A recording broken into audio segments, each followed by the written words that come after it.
This week in WP. These are challenging times.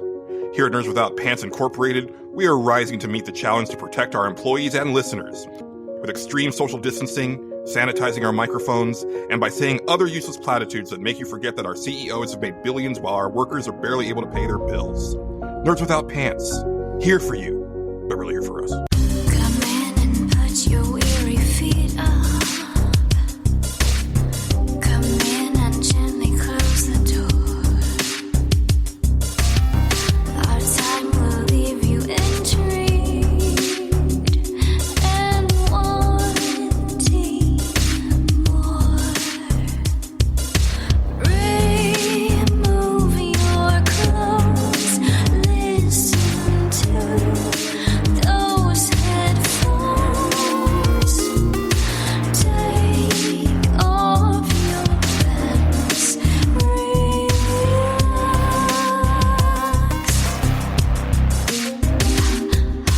Hello, everyone, and welcome to Nerds Without Pants, episode 183. We cover everything while bearing it all. I am Julian. I'm joined, as always, by Justin. My ear itches, but welcome to Nerds Without Pants. This is a 2 to 3 hour podcast where Julian and I barter with each other. Julian, what will you give me for these 3 goats that I have behind me here? They've all won prizes, prize-winning goats. What do you have to barter with me for these goats? I have one of those novelty Pez dispensers, like the ones that are like 3 feet tall, but it doesn't have any Pez. Okay, that might be good for like a half a goat. If it had Pez, we'd be talking one goat. These goats Okay. they've won prizes, Julian. Prizes. Okay. Yeah. So I just don't... How's their milk? it's pretty good. It's pretty good. On a scale of 1 to 10, I'd say it's about an 8. You know. Okay. Yeah. I'll raise you this economy pack of Cheez-Its. Okay, that's one goat. I'll Okay. take one goat. That's really all I need right now. Okay. All right. yeah. Well, let's move on. To I don't want to take all the goats. Like, I mean, if you still have them later, then let me know. 'Cause I might make you another offer. I can't guarantee my guy on the east side. He's been talking about how he needs some nice goats. Well, yeah, especially in these challenging times, I want to spread the wealth. So I don't need 3 goats right now, but talk to me later if you still need to get rid of them. Okay, now let's move on to chickens. All right. Yeah. I love derailing the podcast just 5 minutes in. It's great. It's my favorite It thing to happens do. so early. It's so good. early. I enjoy it. It's great. Yeah, I don't think that there's any announcements or anything like that. Nobody's like rated or reviewed the show lately, so we don't have any reviews to read. No announcements or anything. So I think that means that it's just time to take off our pants, relax, and jump on into the stage select.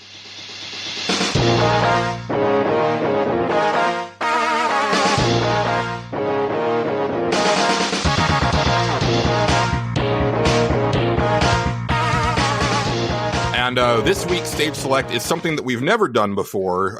This was my stage select pick. And I wanted to turn the focus away from the Nerds Without Pants and on to our lovely listeners, Justin. I really wanted to know like what our listeners have been getting up to like gaming wise and other things, just to kind of distract them during these challenging times of the pandemic, or as we call it on YouTube, the Backstreet Boys Reunion Tour, because otherwise you'll get demonetized. I say we like I do YouTube. I was gonna stuff. say I didn't know that was a thing. It's a Game Grumps thing, but I've seen other YouTubers adopting it, because literally, like, if you say COVID or coronavirus in your YouTube video, it just automatically gets demonetized. That's weird. I did not know that. Huh. So the Game Grumps have been calling it the Backstreet Boys Reunion Tour, and I think they're such a big channel that other people have been doing the same thing. That's not a bad idea. I'm a fan of unprecedented times capitalized. I don't know why. That's funny. I was going to start the little thing at the beginning with unprecedented times, but I've also seen challenging times. I'm just so sick of the corporate ads, like trying to be like, we're all in this together. It's like, fuck you, we're not. Yeah, you know. Okay. But we're in it with our listeners. We are that. So actually, before I forget, we will kick things off with one of our new contributors from over on their Facebook website, which I hear is a thing. It's still around. People communicate with that. I uninstalled Messenger recently. I was very happy about it. I don't have Messenger on my phone, which makes things rough when people do try to send me a message on Facebook, because I literally I log into the desktop version of Facebook like once a month. Like you should do, because that's the only way to stay sane and have Facebook, I think. Well, I mean, I look at it on my phone every day. But I don't. Like the actual I haven't looked at it in over a year now, and I'm pretty happy about that. Yeah, honestly, if it wasn't for like promoting the show and shit like that, that is very true. I would not be on Facebook or Twitter at this point. But yeah, that's very true. Very true. Yeah. And but I will say that like I've been, especially on Twitter, like I've gotten to the point now where it's like if I put out a tweet, I tend to get like a pretty good amount of like response to it, and it usually leads to some fun interactions. So that's nice. Like it has not been a terrible place for me, as long as I don't look through my feed. As long as I'm just tweeting and then responding to people responding to me, we're good. Yeah, it's when I venture out of that, the things just fall in on themselves. I just follow a bunch of pro wrestlers and read their tweets. That's entertaining to me. But I did like how last episode our stage select got more conversation after the fact than it did beforehand, which was fun. That was actually really fun. I enjoyed that a lot. All right. Well, this first entry we're gonna, and I think what we'll do is we'll read out everything from a person, then we'll probably like comment, and maybe it might whatever. Like we'll see where this leads, because we didn't quite get what I was looking for, but I don't think I also like explained what I wanted, because I definitely wanted more like story time stuff, like going a little deeper on like what y'all have been doing. And I think it was more like, well, we got to keep this quick because that's how it always is. But with me and Justin not having stuff to actually contribute, I wanted a little bit more from the listeners. So I was going to say that's on me. I was going to say, yeah, because this is what I thought we were going to we would get. So this was exactly what I expected, I guess. So if I had explained it better, then we would have gotten something different. But I shouldn't be surprised at what we did. It's all good. It's all good. It is. So this comes to us from Chris Murray, who says, "Hey, NWP, I've been going back through some of my previous gen games that I really enjoyed to help out through all of this fun.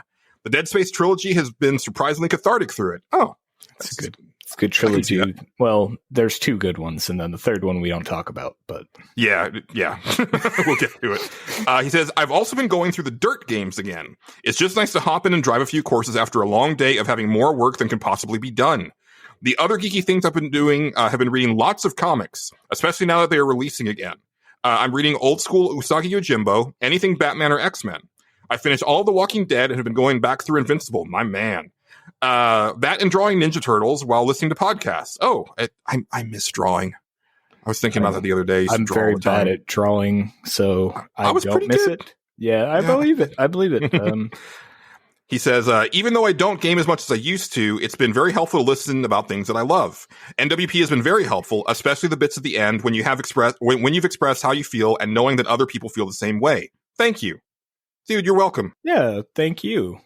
Yeah. And that's the reason I wanted to do this, because I think, dude, we'll talk about it later, but I'm getting to my rope's end, and it's nice to commiserate with people. Like just to let listeners know, like before we started recording, I told Justin, I was like, dude, I'm like really keyed up, and I just couldn't wait to get on the podcast because I just feel that like there's no release valve for all of this shit.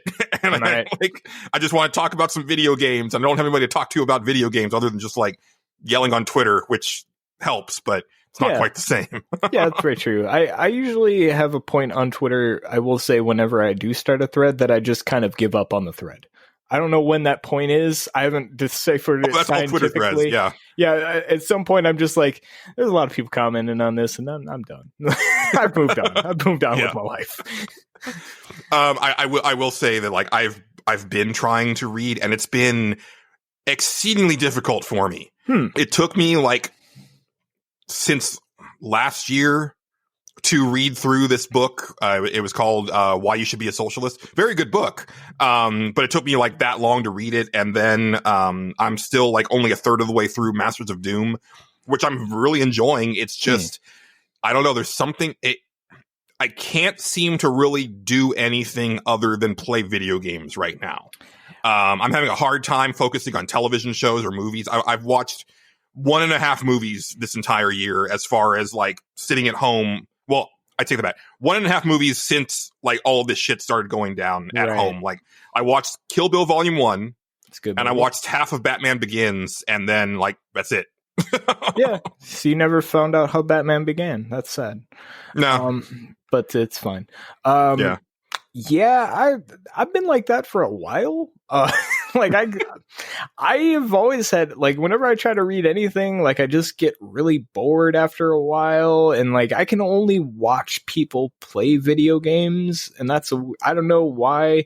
And maybe it's because like when you watch somebody play a video game, it's like watching a movie, but like you don't know exactly what's going to happen. Even if you've seen the game before, like something weird could happen, and like they could just die in this room. So it's always a wild card, and that entertains me very much. But yeah, let's see. What games did he mention in his thing? He said Dead Space trilogy. That's those. Like I said, there's 2 good games there. I still need to try the third or play the third one. Like I said, I tried it last October, and I super wasn't feeling it. Yeah. But I only played it for like the first like 45 minutes or so. But I was so turned off by like, oh, so it's just straight up Gears of War now. Like we're not even going to pretend that this is a Dead Space game, are we? Yeah, they went heavily on the like multiplayer aspect of it, or whatever the hell they were trying to co-op aspect or whatever, and it was weird. It was weird. Like having actual like human dudes shooting at me was like, no. Like maybe if you throw that in like towards the end of the game, like just like a whoa, check this shit out. But not leading with it, like not that. Yeah, I didn't like that. It's not a good idea in a horror game where you've made your living with necromorphs, and that. Yeah, it's just, I don't know. That's so stupid. That's stupid. Yeah. That's why Silent Hill Homecoming's a bad game, because they do that at the end. It's like the most dangerous Silent Hill enemy of all, human opponents. Like, no, what are you doing? That's so wrong. Anyway. But Dead Space 2 is a masterpiece. It is one of my favorite sequels of all time. It's a great game. Then what else did he say? Dirt. I've never played those games, but I like racing games. They're fun. Yeah. They're good games. I'm sure they can be. I'm very bad at them. I think Dirt is a little bit more arcadey than some of them. So I think so. Maybe I could play that and, derive some enjoyment. I'm randomly pretty good at racing games. I don't know why. I just understand how to play them. I don't know what it is in my brain that's, I guess, Gran Turismo's license tests really did a good number on me when I was a youth, and I've retained those skills ever since. And then comic-wise. Yeah, go ahead.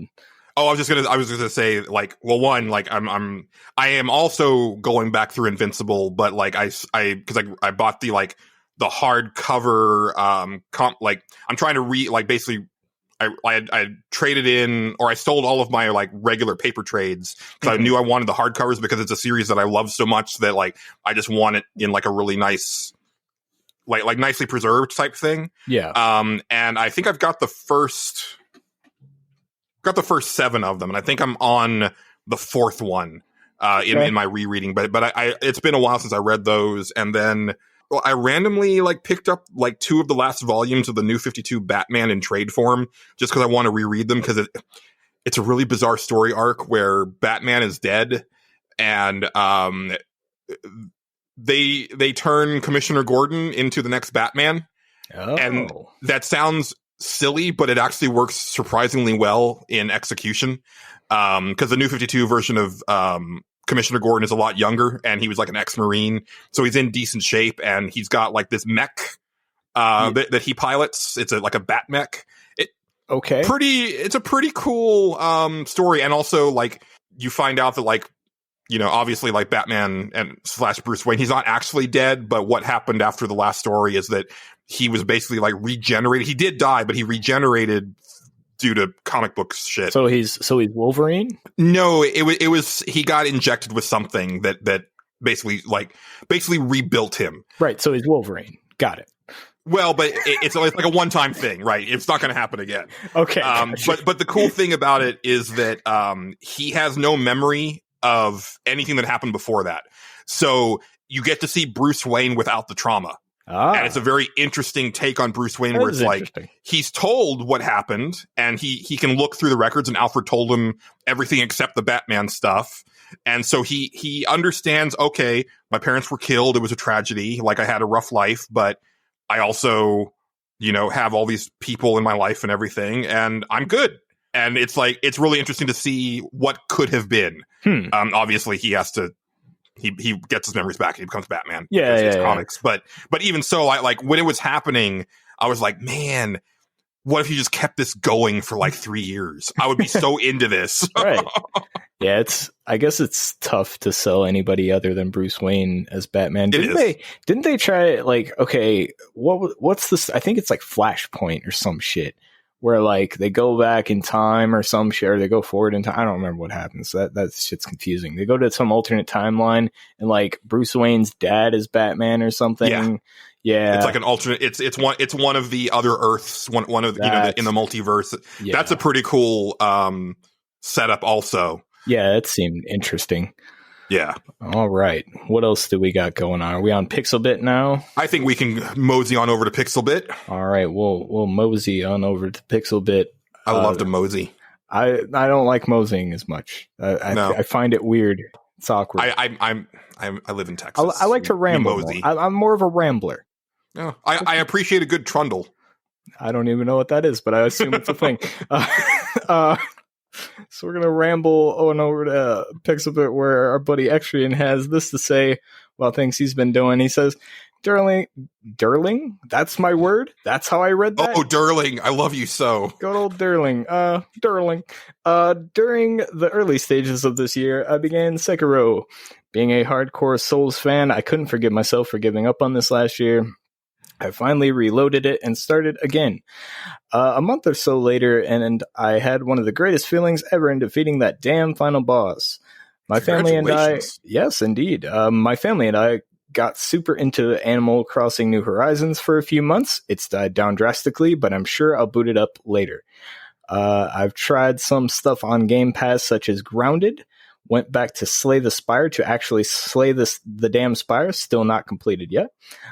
Golf with your friends has been a fun, goofy experience. We also got back into Minecraft for a few weeks, which was fun. I started Persona 5 Royale, and I'm enjoying it so far, but definitely need to get more time on it because it's so damn long. Also finally installed Diablo 3 on Switch, but haven't gotten far yet. Still a great game. It is. Well, I think it'll come up again a little bit later. Man, I keep thinking about playing one of these damn Soulsborne games, Justin. I don't. I don't. I tried one and I was like, I'm good. Something bottom doesn't do much for me. I don't know what it is, but I want to get through, like, all the way through one. To say that I finally finished one, and then two, to see, like, okay, now that I finished one, how do I feel about it, right? Because I've liked what I've played of all of them. I didn't like how hard Sekiro was, because again, I feel that, like, it was teaching me what ended up being what I feel are wrong lessons. Like it seemed like it wanted to go heavy on the parrying stuff, but then it seemed, as I was watching other people play, it's like, oh, you're just playing this like the other Souls games where you're just like rolling around and doing a bunch of dodges and stuff. And that's not how I thought I was supposed to play this game. And now I'm confused. Yep. I mean, people are real high on that Bloodborne. And that's the one that I've played the most of. Yeah. I think if I was gonna like really hop into one and try it, that would probably be the one. I don't really feel like doing it, but like if it ever like really like if gun to my head, I have to play a Soulsborne, I guess that's the one I'd go with. Just because there's guns in it, you can shoot things, right? Am I wrong? You can, but it's more of a defensive shoot. That's fine. I'm fine with a defensive shot. That's fine. Yeah. Let's see, what else has he got here? He's got Animal Crossing, which, God, that was a phenomenon. We don't speak of that on this show. I know. I heard nothing but Animal Crossing talk for months. I still hear enough of it in podcasts. Well, and now I will say that it seems to have moved on to the Fall Guys, but there's still plenty of Animal Crossing talk in the shows that I listen to, and it's like, I believe it. All right, guys. All right. Let's see, Game Pass stuff. He's got Grounded here. I have not tried that yet. That's the weird survival one by Obsidian.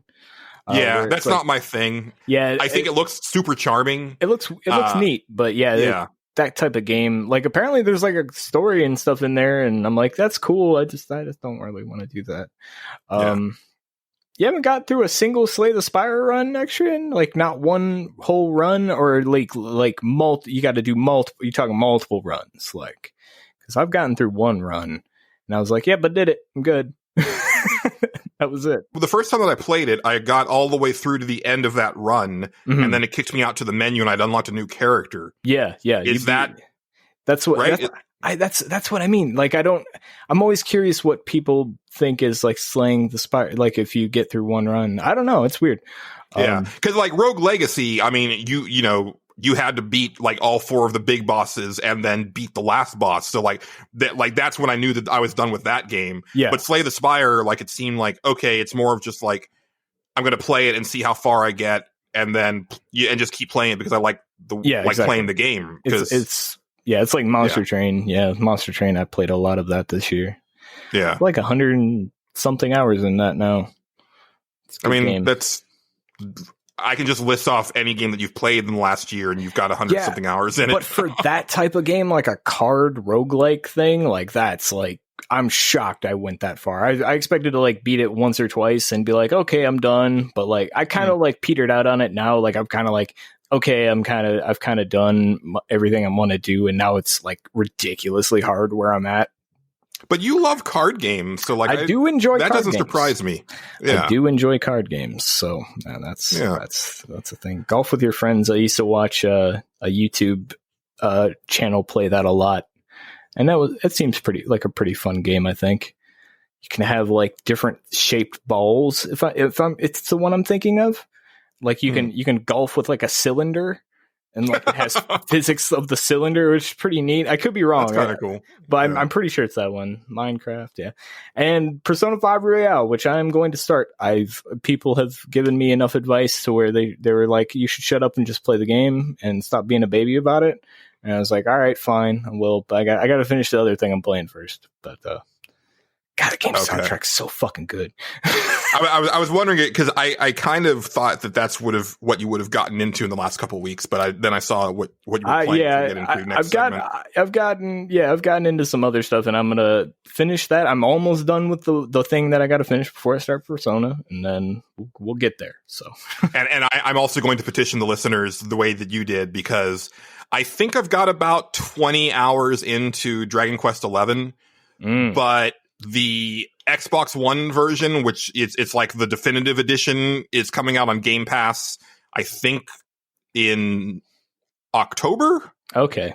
And so I'm wondering, should I wait and start over on that? Because one, it's going to look and run better.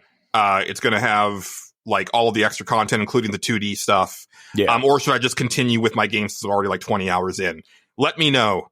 Because I intend to finish that game this year. That is one of my big goals before the end of the year, is to finish Dragon Quest XI. A certain listener definitely told me I should just skip Persona and play that game, and I was like, maybe. Yeah, I already have Persona 4, so Persona 5, so that's the one I'm going to play. Yeah, I want to play Royale. I've heard Royale adds enough to it, and that I would like to try that. I put some hours. The thing is, I put some hours into the original Persona 5, but I don't remember anything about it. It's been, it's in 2017 when I played it, so I don't remember where the hell I was. Is it that old already? Yeah, that came out 2017. Yeah, same year as Nier Automata. Yeah. Wow. Yeah. Yeah, that thing is still sealed on my shelf. Yeah. 2017. That was $60 well spent when that came out. Yeah, for sure. I better get this because it's going to be hard to find. I was going to say, and it ended up being like one of the most successful Persona games ever. Yeah, very true. I mean, you never know. I would leave it. You never know. That's the thing with games like that. I find it better to go ahead and grab it just in case. We'll actually get into it. Oh, go ahead. Oh, I was going to say, I used to just, when I was in the collecting mode, I used to grab anything that looked remotely like anime Japanese stuff, like all the time. It probably wasn't rare, but half the time it was just like, this probably got such a low print run that it might be worth money. I don't care about the game half the time, which is like stupid, but like I would hunt down weird shit like that. Just like, I've never seen or heard of this game. I remember I bought some sequel to it might have came out before it, but it was it was one of the Shadow Hearts games. But I can't. Shadow Hearts 2 Covenant, and then Shadow Hearts Covenant was the New World. Covenant is the good one. Yeah, I keep thinking it was the one after it. I think it was a New World or something. Yeah. Something weird like that. Main character is a blonde, like, boy detective with a yo-yo, and you've got like a sexy Native American woman in your party. Yeah, I think that was right. I barely played it, but I remember picking it up like, I've never seen this game out. I'm going to buy it now just in case. I've done that with the PS4. There's a handful of games that I have that I couldn't even tell you the names of right now. Yeah. But I picked them up because they looked weird, and I was like, this might be up my alley, but also it's a thing where if I don't buy this now, I'm never going to see it again because I'm not going to remember what it is. And it might be right up my alley, so I went ahead and picked it up. Right. And we'll get into it because I've definitely been just like grabbing like weird games that I've never played lately and just plowing through them. So you never know. It might be one of those that I play next. With the power of Game Pass, anything is possible, you know. Yeah, we'll definitely get into that too. For sure. Next up, we have San Andreas. He keeps it short and sweet. He says, mostly RPGs on the Switch, such as Pokemon, Xenoblade Chronicles, and Trails of Cold Steel. My friends and family all have Pokemon. Early on in the pandemic, I built a mini arcade machine using a Raspberry Pi. I painted it up like a Donkey Kong arcade game. That's cool. That is very cool. I picked up the first Trails of Cold Steel because of Matt Jorgensen going on and on about them, and that's one that I've been eyeing as well. It's one of those things where it's like it's probably like a 120-hour game because they all are, and I'm not psyched about that. But I've heard such good things about that series. Yeah, I know nothing about it. Me too. I've heard a lot of good things about that one, and like I guess like you have to play them. You have to play like in sequential order for the later ones to make sense because or something like that. I mean, I could be wrong, but I'm pretty sure that's how those ones work. And I know it's like Trails of Cold Steel isn't even the main series. Like that's the weird thing. It's a spin-off of another series. Oh, that I did not know. And apparently you should really play that other series before you even play Trails of Cold Steel 1, but I'm not going that deep. I'll just start with Trails of Cold Steel 1. Yeah, I'm good. I don't even know what series it is. I'm kind of curious now, but I won't look it up. As far as the arcade thing, obviously, you know, I've been thinking about this a lot lately because, you know, obviously I'm really big on, you know, I'm not an emulation guy. Like I don't believe in it.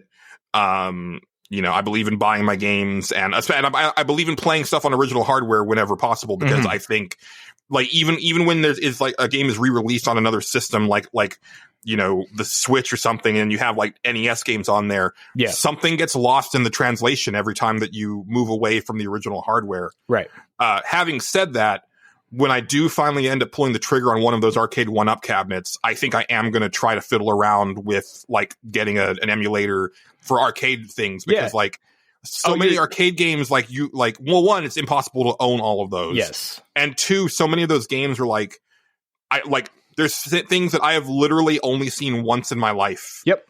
And other things where I've never seen them and I would like to play them. Right. You know, it's like I buy these arcade compilations when I can, but even with that, like there's some stuff that will never be released on a compilation. Like I would love to have those two WWF Superstars games. Those are two of my all-time favorite arcade games. Oh, those are really cool. Never coming out on anything. Yeah, there's so much stuff that's never. Yeah, it's funny. The G.I. Joe arcade game is what I saw that at one arcade in Corpus Christi when I was a kid, and I didn't have any quarters, and I wanted to play it so badly, and I couldn't. and I never saw it again. Imagine if you could play that game with infinite quarters, Julian. Yes. Yeah, it's pretty good. I actually was so bored before a couple games came out that I was looking into getting a MAME emulator on my PC and just like fucking around with it, because all that stuff's on like archive.org or whatever. Like you download like a big pack and it just comes with all of it. And I was like, oh, that's kind of cool. It's a fucking giant download if I remember correctly. But I was thinking about it. I almost pulled the trigger on it. I was like, I would like to play some dumb arcade games. That sounds kind of fun. I used to like doing that.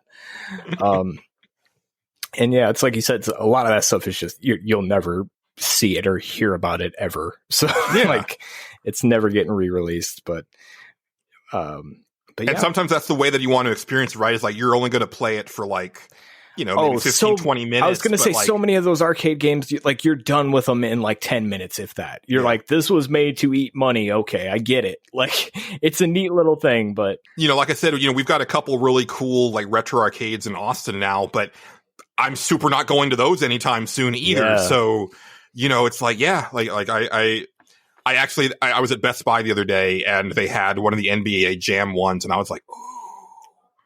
But that's probably not the one that I'm going to get. I don't know which one I'm going to get yet, but I am going to get one at some point. Right. I just don't know which one I want. I don't know what I actually told my father to start looking out, because he watches Facebook marketplace stuff all the time. I was like, keep a lookout and see if anybody sells like an arcade thing or something, like an arcade cabinet. Tell me what it is. I might pick it up. So I'll let you know. And he hadn't told me anything yet, but just in case. Keep your ear to the ground.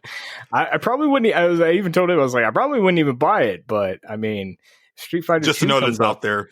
Yeah. If Street Fighter 2 came up for the right price, I'd be like, all right, I'm fucking doing that. I don't care. I will do that shit. If it's in decent condition, I'm fucking there for it, man. That's a piece of Justin Ham's heart right there. So I wouldn't want to pull the trigger on something like that unless I like owned a house, because that is not something I want to be moving from apartment to apartment. Yeah, it doesn't sound like a great thing to have to move around, but it'd be fine. That's why I want to get one of the arcade one-ups, because they weigh like 30 pounds or less. Oh, that's not bad. That's not bad. It's like a piece of IKEA furniture, and I'm down with that. Like I understand that like it's not going to be like the best quality or anything, but it'll scratch that itch for me. That's really all I'm looking for. Yeah. But good on you for making your own San Andreas. That's pretty fucking bad. Yeah, that's really cool. After that, we have our buddy Superstep, and he says, I've joined a community called Reading Gamebo, full of pixel bit people like me and 1up/+10 damage expats. I've been digging the monthly game readings, in quotation marks, book club but for games, and entering the hangout chats while others stream some games. I also jumped in a few multiplayer Gang Beasts matches that were super fun. I'm also enjoying finishing Celeste for the reading, in quotation marks. I don't know why I keep saying it like that. Okay, that's a lie. To hell with both Chapter 3 and 4. Still, it has a lot of fun mechanics. Recently received Crash Team Racing in the mail, and it's good fun, brain shutting off colorful time. Now I need to learn how to do this power slide boost thing, because the game seems to really want me to know about that only about 3 tracks or so in. In closing, I've also been stuck on this Grave Horde part of Horizon Zero Dawn, as I have been for the last 3 years. I don't remember that part. Superstep, now is the time to finish Horizon Zero Dawn. You can do it. I believe in you. Yeah, you can do it. Worst case scenario, just turn the difficulty down. It's fine. Who's going to know? Who's going to know? I'm not going to judge you for it. I don't care. I do it all the time. I don't give a shit. Dude, I'm going to be talking about playing some games on motherfucking easy in Consumption Junction. Let me tell you what. Sometimes you play games on easy. It's fun, man. I don't care. That's cool about the Reading Gamebo community. Like, I don't like video game communities very much, as I've like I think I'd said on here that I had joined a couple on Facebook to like try to help promote the show, and then I quit them all because I realized, oh right, like a lot of people who are really into this stuff suck. Yeah, it's very true. But One Up was a really good community. Pixel Bit's a really good community. So if it's that type of people, like that's probably a really cool place to be. So that's really cool. I'm glad that you found that. Good. Like right now, I think the only place that I really like talking about video games with people, other than like just on my personal Twitter, is the Square Roots group on Facebook. That's a pretty good place. That is a pretty good place. I mean, if ever there was a reason for me to revisit Facebook, it would be for that. So yeah. I haven't been on there in a long time though, but I do miss it. Just that. Yeah. I wish I could turn everything else off on Facebook and just have that. That'd be great. As far as the Crash Team Racing boost thing, Super Sep, I know that you watched the PlayStation Access video, so just watch all the ones where Rob is talking about Crash Team Racing and just do what he does, because he's like a fucking master at that game. It's insane. I don't know anything about Crash Team Racing. I believe you when he's. It's weird. Didn't like the newest Mario Kart 8 have like some sort of weird drifting mechanic? Because I never learned how to do that. I think all of them, like after Mario Kart 1, have it. Oh. Like, but I never learned. I think you can drift in Mario Kart 1, but I never learned how to do it. In Super Mario Kart? I think that you can. You can kind of like half-ass do it, but it's not like a drift. Like it doesn't. Right. They definitely like expanded upon it like as time went on, and I know the people who get really into Mario Kart are like really good at that. And I am a very casual Mario Kart player. Me too. I just like to go around the track and throw the shells. I play it with my niece, and that's about it, and my sister. Who that was a fun time. I played Mario Kart with my sister and my niece. This was a long time ago. And my sister was like kicking my ass at that game, like just destroying me. And I was like, what, how is she doing? How is she so good at this game? It turns out, there's an assist mode on Mario Kart 8. Mm-hmm. And it'll just keep you on the track, and all you got to do is press the gas, and you don't go off the track or anything. And at some point, I figured out that was on for her, and so I was like, "Hey, I know why you're winning." She's like, "Well, how you don't know nothing?" I was like, "Okay, I'm gonna turn this assist mode off on yours, and we'll see who's better." And then I turned it off, and then I kicked her ass. She was like, "Oh, I feel terrible now." So, all that shit, because my sister is not a good winner. She's a terrible winner. She's really bad at winning. She's really cocky about it. I like to think I'm a good winner, but it is what it is. But that's that story. Thank you for your time. Let's see. All right. I think next we've got Casey Curran over on pixelbit.com. And he says, I've been keeping up with a lot of new releases. What new releases? There's been some. I know. Doom Eternal, Animal Crossing, Paper Mario, Phantasy Star Online 2, and especially Streets of Rage 4 all delivered. The Last of Us 2 did not. Other than that, I've been playing every Halo in the Master Chief Collection on PC before Infinite. Have a lot more time for it now. That's him saying that, not me. I realized that sounded like me being sarcastic. It did, but no, hey, sometimes you got to emphasize. Yes. There have been a few random indie titles like Time Spinner, Dead Cells, and Carrion thrown in there too. Yeah, I mean, obviously I disagree on Streets of Rage 4 and Last of Us 2 because I was lukewarm on Streets of Rage 4, and Last of Us 2 is still my game of the year. But then Doom Eternal, we'll talk about it a little bit later, but I need to go back to that, but I'm scared to. I don't blame you. It was so punishing on normal for me. And even just like I didn't even make it like all like past the second level. Right. And I was like, this is too much for me. Like there's too much going on in this video game. That sounds way over my head. I will pass on that for the foreseeable future. Paper Mario, he has listened here. I've actually been meaning to try that because I've been watching like somebody play through Thousand Year Door, and Thousand Year Door is charming as fuck. Like that game, it's Thousand Year Door feels like a game that Nintendo forgot it came out. They were just like, oh, like somehow they snuck like so much through there. There's like a scene with Princess Peach where like she's in the shower, like with the dress draped over the thing, and it's like, okay, there's a scene. There's also like there's a bunch of weird like fetish stuff with Princess Peach where she's like invisible and is basically walking around this base naked because she can't, if you have your clothes on, you can see the clothes. So she has to take all her clothes off and walk through the base. Like, it's weird, man. That game is weird. There's all those games like Bowser's Inside Story has some like not kid friendly like innuendo all through it. Like those games are very cleverly translated. It's like Nintendo is just like, yeah, do whatever you want. We don't care. You can use Mario. It's fine. They don't check. It's great. It's awesome. To Casey's point about the Master Chief Collection, I actually did just re-download that before the Halo Infinite delay, because I was like, this is a good time to like play some of these games that I haven't played, and like I've only played Halo 3 through 5. Yeah. So I was like, and I've played like I think the last time, like when I first played Master Chief Collection, I thought I was going to be the big man and play Halo 1 on Legendary. No, and I got a bad idea. It was a very bad idea. I got like 3 levels in, and then I got into a fail state, and I was like, I can't do that. And you couldn't change the difficulty back down. Oh, so I got to start that over. Start back over. Yep. Yeah. But I want to play through those two, and then they also have added ODST and Reach to the Master Chief Collection since it came out. So I would like to do that eventually.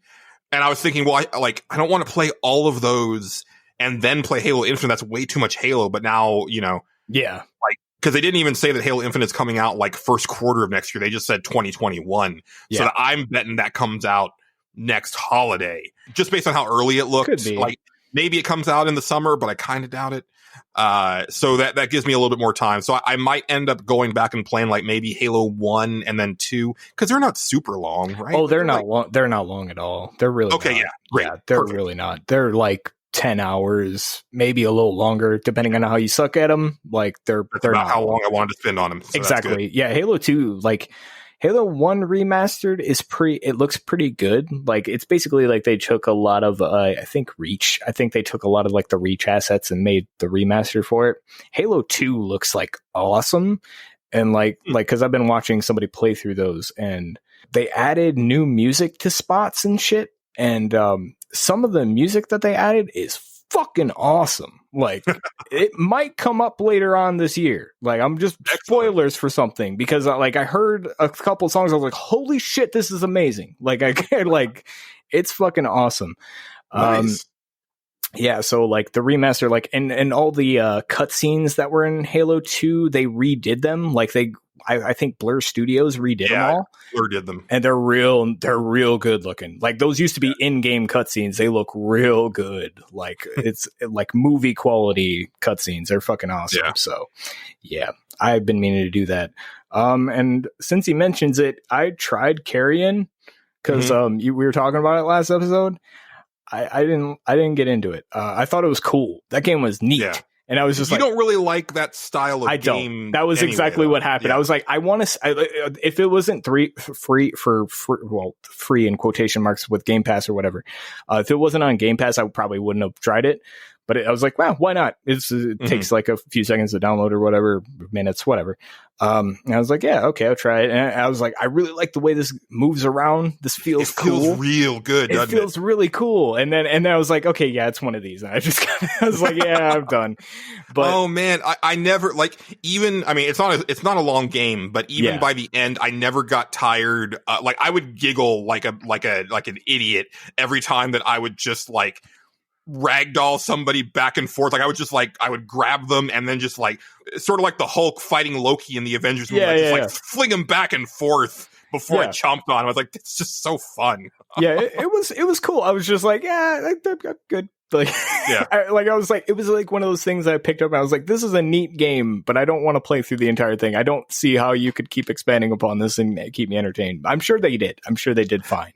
They do, and the good thing is that it gets out right when it should. It's like about a 4-hour game. Oh, that's not bad.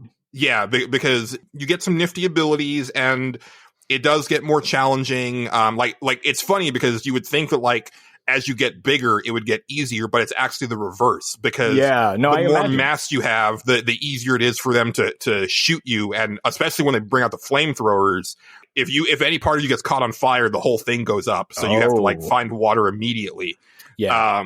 But like I said, it doesn't overstay its welcome at all. And I will say because I did finish it, and like I loved the ending. I was like, oh man, that was like it was just like a really cool way of like finishing that game. I was like, that was really cool. That's neat. That's neat. Yeah, all right, that sounds cool. Yeah, I doubt I'm gonna play through it, but like it was what I played. Like I was like, this is a really neat concept. Like it's really cool.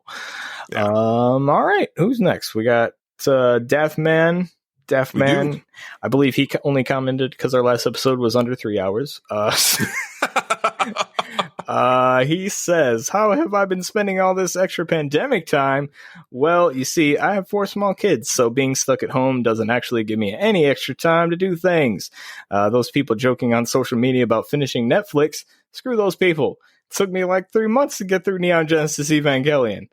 All that is not to say that I haven't been doing anything, it just hasn't been any more than usual. Recently, I did knock a couple backlog Wii U games out, Kirby and the Rainbow Curse, which is a great game, and Mario Tennis Ultra Smash. I'm not sure I've ever seen a game more lacking in meaningful content as Ultra Smash. The underlying mechanics are sound, there's just almost nothing to do, but at least I get to feel good about myself for finishing it. Dude, like when I'm able to actually like spend time with a woman that allows that I'm able to, like, after all this shit goes down, I'm gonna fucking Ultra Smash. Just telling you right now. Well, there's no meaningful content in that, Julian. I'm just gonna tell you right now. Well, spoiler alert. I mean, that's what my partners usually say. So I'm sorry to hear that. I don't know what to say here. But man, this is funny because when I read this today, I was like, oh, I want to play a tennis game. I haven't played a tennis game in a long time. I like dumb games, man. I really do. I love tennis games.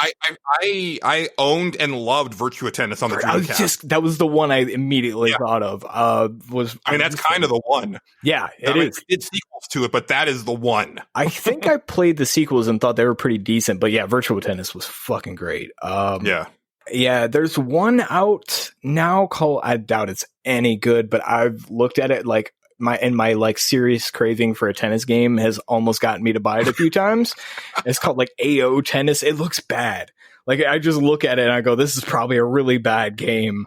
I'm pretty sure that there was like a Sega tennis game that came out this generation it's not a sequel to Virtua Tennis, but it's got the same like flavor as far as like the weird mini games and stuff like that. Oh, man. I'm pretty sure there's one that came out this gen. Because that's what you would want, right? I mean, that was the best part of Virtua Tennis was all the weird mini games. I need to create a character in it. That's all I can say. I want it. If I can create my tennis man or woman, I'm good. On another tangent, my love of character creation is a problem. It is getting to be a problem. Like I'm shit you not, Julian. I considered today. I was on Steam. I was looking at games that came out because I was bored. Well, a little bit. I still got to finish the 2 I'm playing. Or the one I'm playing. I was looking at Steam and I was like, oh shit, fucking PGA Tour 2K21 is out. And I was like, I might play that shit. I don't know. It's not going to be good, but I might do it.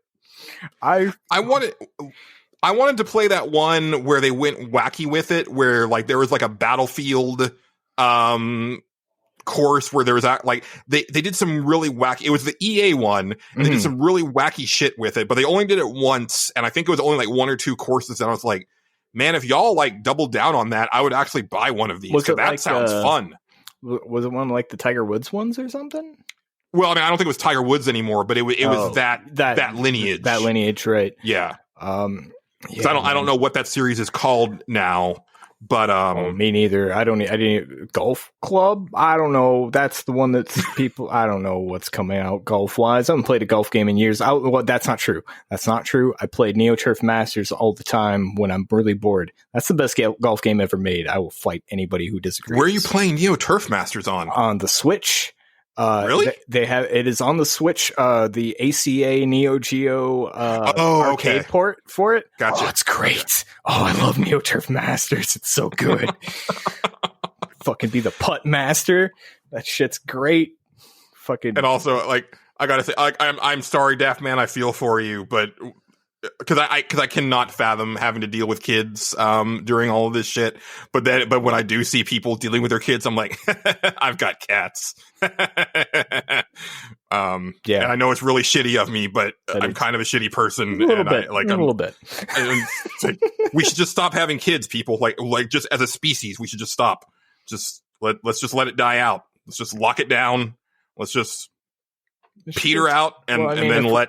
If we just let nuclear war happen, then that's fine. We don't have to worry about it. We'll just go out that way. I feel like that's the best way to die, is being blown up by a nuclear bomb. It's the coolest way to die. Think about it. If I'm going to go out, I want to go out in the bomb. I don't want to be part of the radiation. No. You don't know. Not okay. I didn't say the bomb aftermath. I mean, you want to be the kids at the park during Judgment Day. Yeah, you just evaporate. It's fine. Yeah. Great. It seems like a good way to go. I don't know how. I mean, it's probably terrible. Don't get me wrong. It's probably a terrible way to go, but like it looks fine. I think it probably doesn't even register. Like it happens so quickly. That's what I've always envisioned. You know. Yeah. Seems like a cool way to go. That's all I'm saying. Yeah. Nuclear war. Let's make it happen, people. I mean, it's so close to happening lately. I don't know. Fucking Cheeto in chief.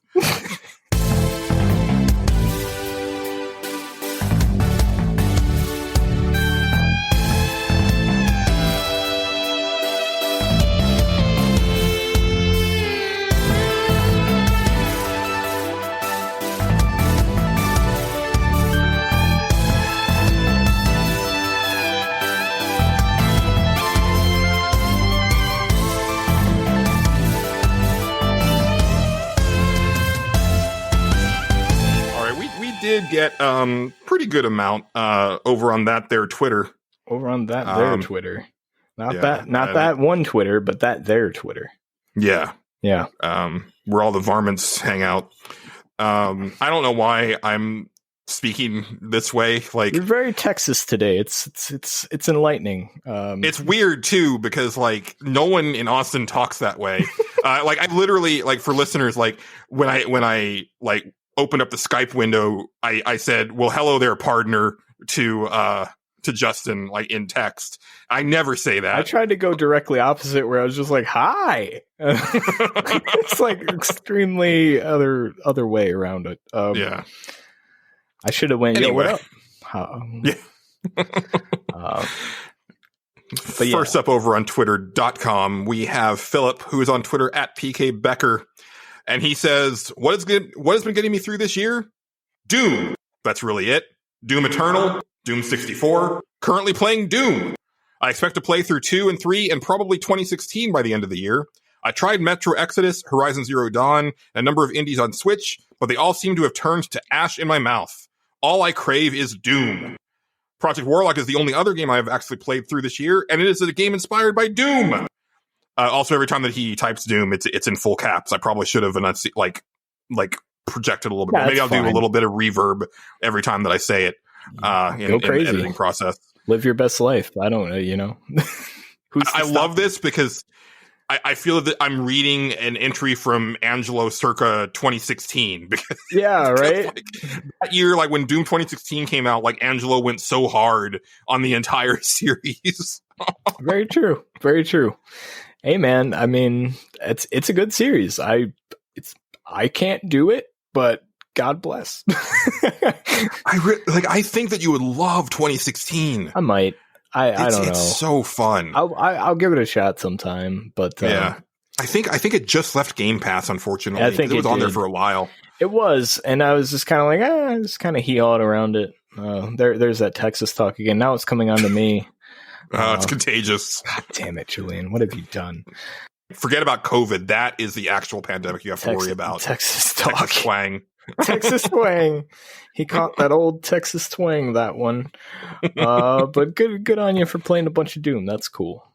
Yeah. I keep meaning to go back to Doom Eternal because it came out this year and it was one of my most anticipated games of the year. And, I think I'm going to I got to restart it. I've got to put it on easy.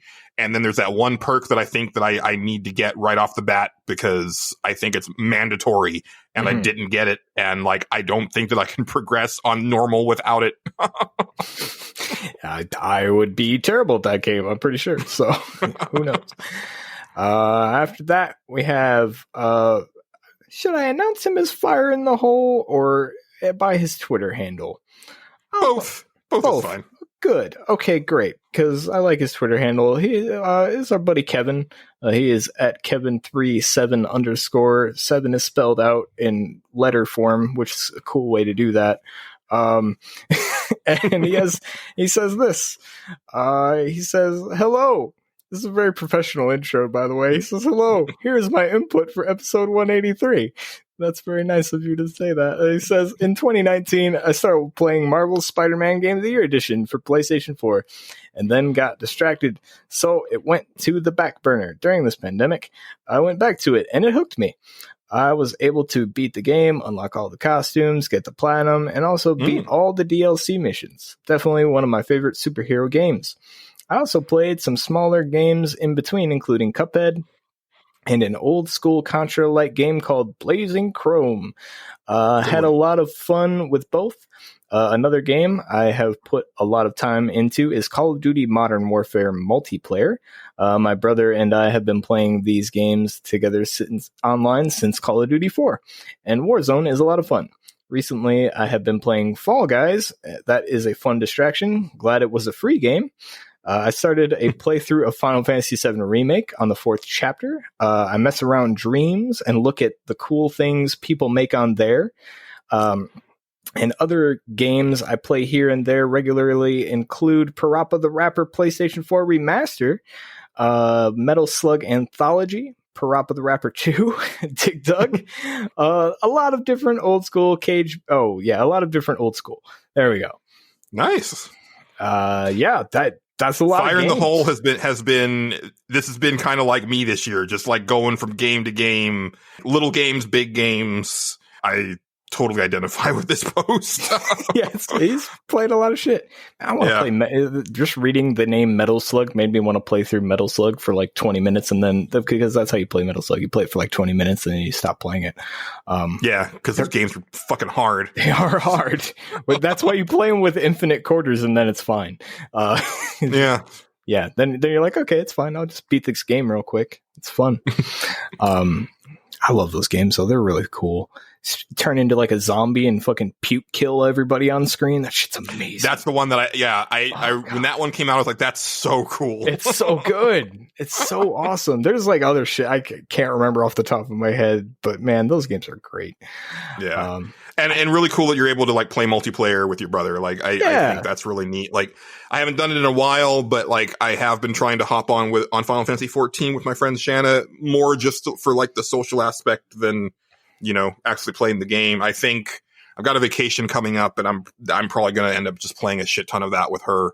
That's cool. During that time, and I mean, I'm sure I'll play some other stuff by myself, but it's been a good month or more since we played last. So, and apparently, like the latest patch like changed a bunch of shit. So I probably got to like rebind all of my moves again, which like I had to do that just when I re-upped my subscription. Right. It's very frustrating because it's like they don't, like, you still see the old moves that they've removed, but you just can't access them. And it's like, so you have all these like red buttons on your hotbar. And it's like, I don't even remember what this was, but now it's gone. Yeah. That game intimidates me. I hear this one it's guy intimidating. I hear one guy talk about it on a podcast, and I'm just like, I would like to see this Nier thing. I might actually watch him play through it because I really do want to see this Nier raid because I've heard it's pretty cool, and the music for it was fucking awesome. Holy shit! Oh yeah, awesome.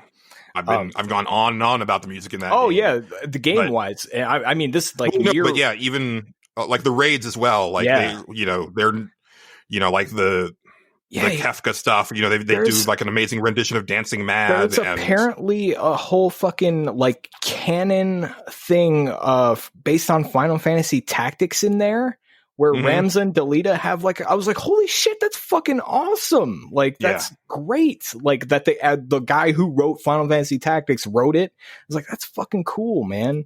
That game, like more than any other Final Fantasy game of like the last, like, 10 plus years, understands the legacy of that franchise more than anything. Like, even just little bits of like flavor dialogue.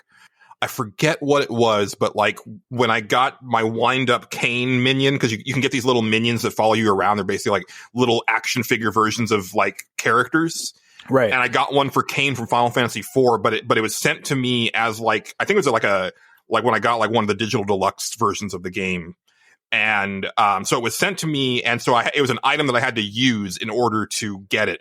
And I forget what the flavor text was for the item, but I was like, they know what they're talking about. Like, like it's amazing, like the stuff that they've done with like the writing and the localization and everything. Yeah, I really want to. I just want to watch like a couple things from it. Like I don't have an interest in actually playing it. Like I'm sure it's great. I just like the MMO thing, and I'm like way too late to the party to like be able to like sit there and grind all that stuff. I don't. You're super not though. That's the thing. Like, because one, you're not.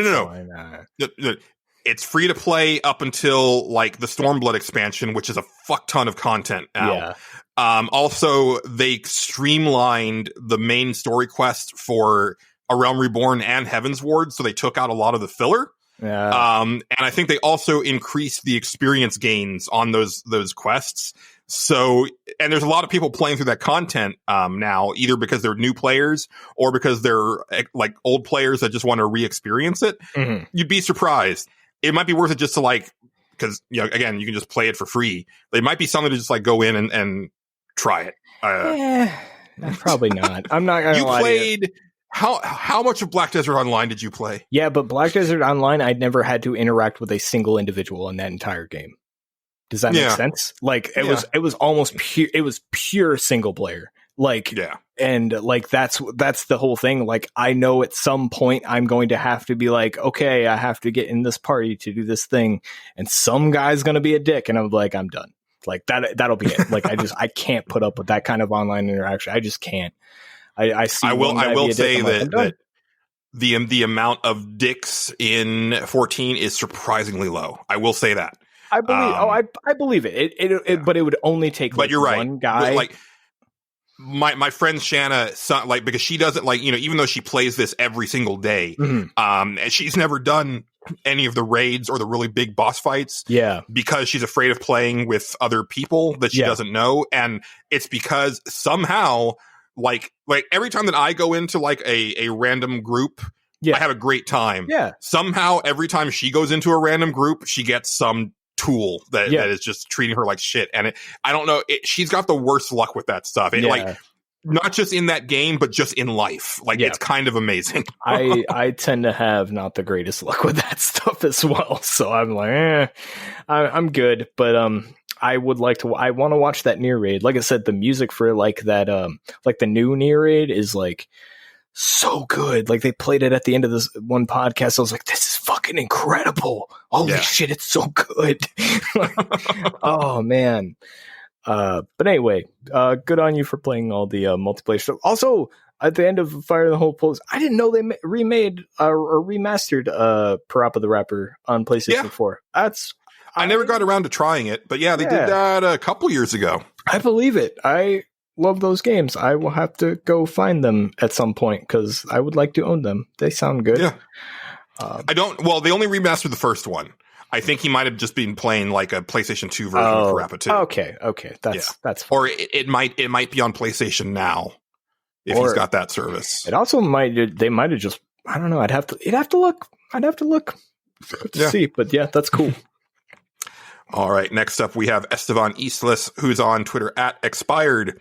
And he says, the first thing that's been keeping me occupied is anime. I feel like at the beginning of the year, I just kept watching tons of shows. On the video game side, I finally played and beat Spider-Man.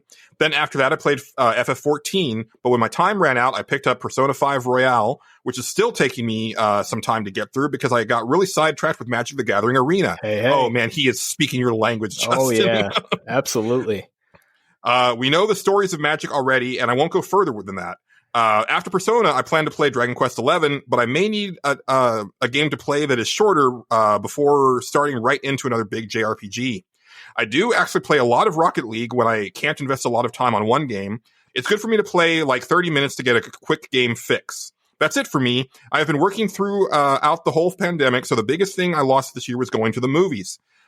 Shoot, and the occasional read of DC or Marvel books I'm subbed to. Okay, that was the last thing for sure.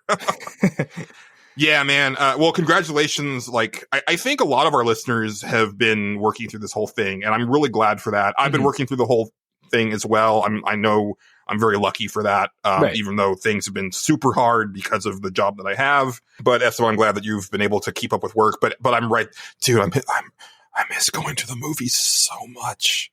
I miss it so much. I've never been a movie guy. I've just never been a big theater fan. I don't know. I'm such a huge theater fan. And like, honestly, like from May to August, I'm typically at the theater 3 to 4 times a month because of all the big movies that come out. And I keep saying through this whole thing, I'm so fucking glad that Avengers Endgame came out last summer.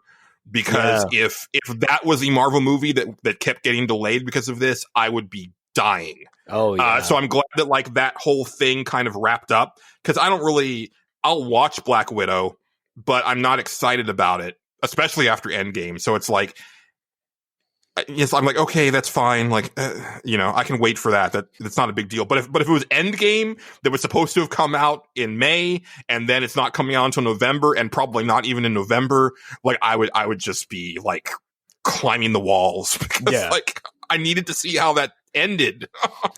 Yeah, I have no investment in the Marvel franchise, so I'm just like, it's fine. Somebody on Twitter posted brief spoilers for Endgame. Everybody's seen it by now that cares, but somebody on Twitter posted the scene, and this is from like opening night in like, I think LA or something. Like somebody had like, they were just like filming the screen with the audience, right? Okay. So you hear the audience reaction, and it was, they posted 2 clips. One was the one where Captain America grabs Mjolnir. And then the other one was where everybody gets together, and then Captain America finally says "Avengers Assemble," and just hearing the crowd, because I remember what it was like, opening night with a group of people that just was like super invested in those movies. Yeah, and I was like, I miss that shit, man. I miss it so much.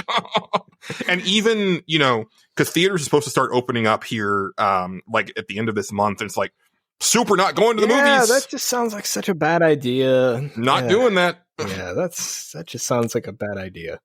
I can't afford it because like I will die if I get this thing. Yeah. With all of my pre-existing conditions, like I will fucking die. Right. And I can't take any chances. Like if they at least get to the point where they can treat it better, then maybe I can take some risks. But like they don't even have a good treatment for it right now. Yeah. And I actually have a friend that worked with me at my first job who just got it, and he's on a ventilator right now. Yeah. And he's only he's less than 10 years older than me, and that is terrifying. Yeah.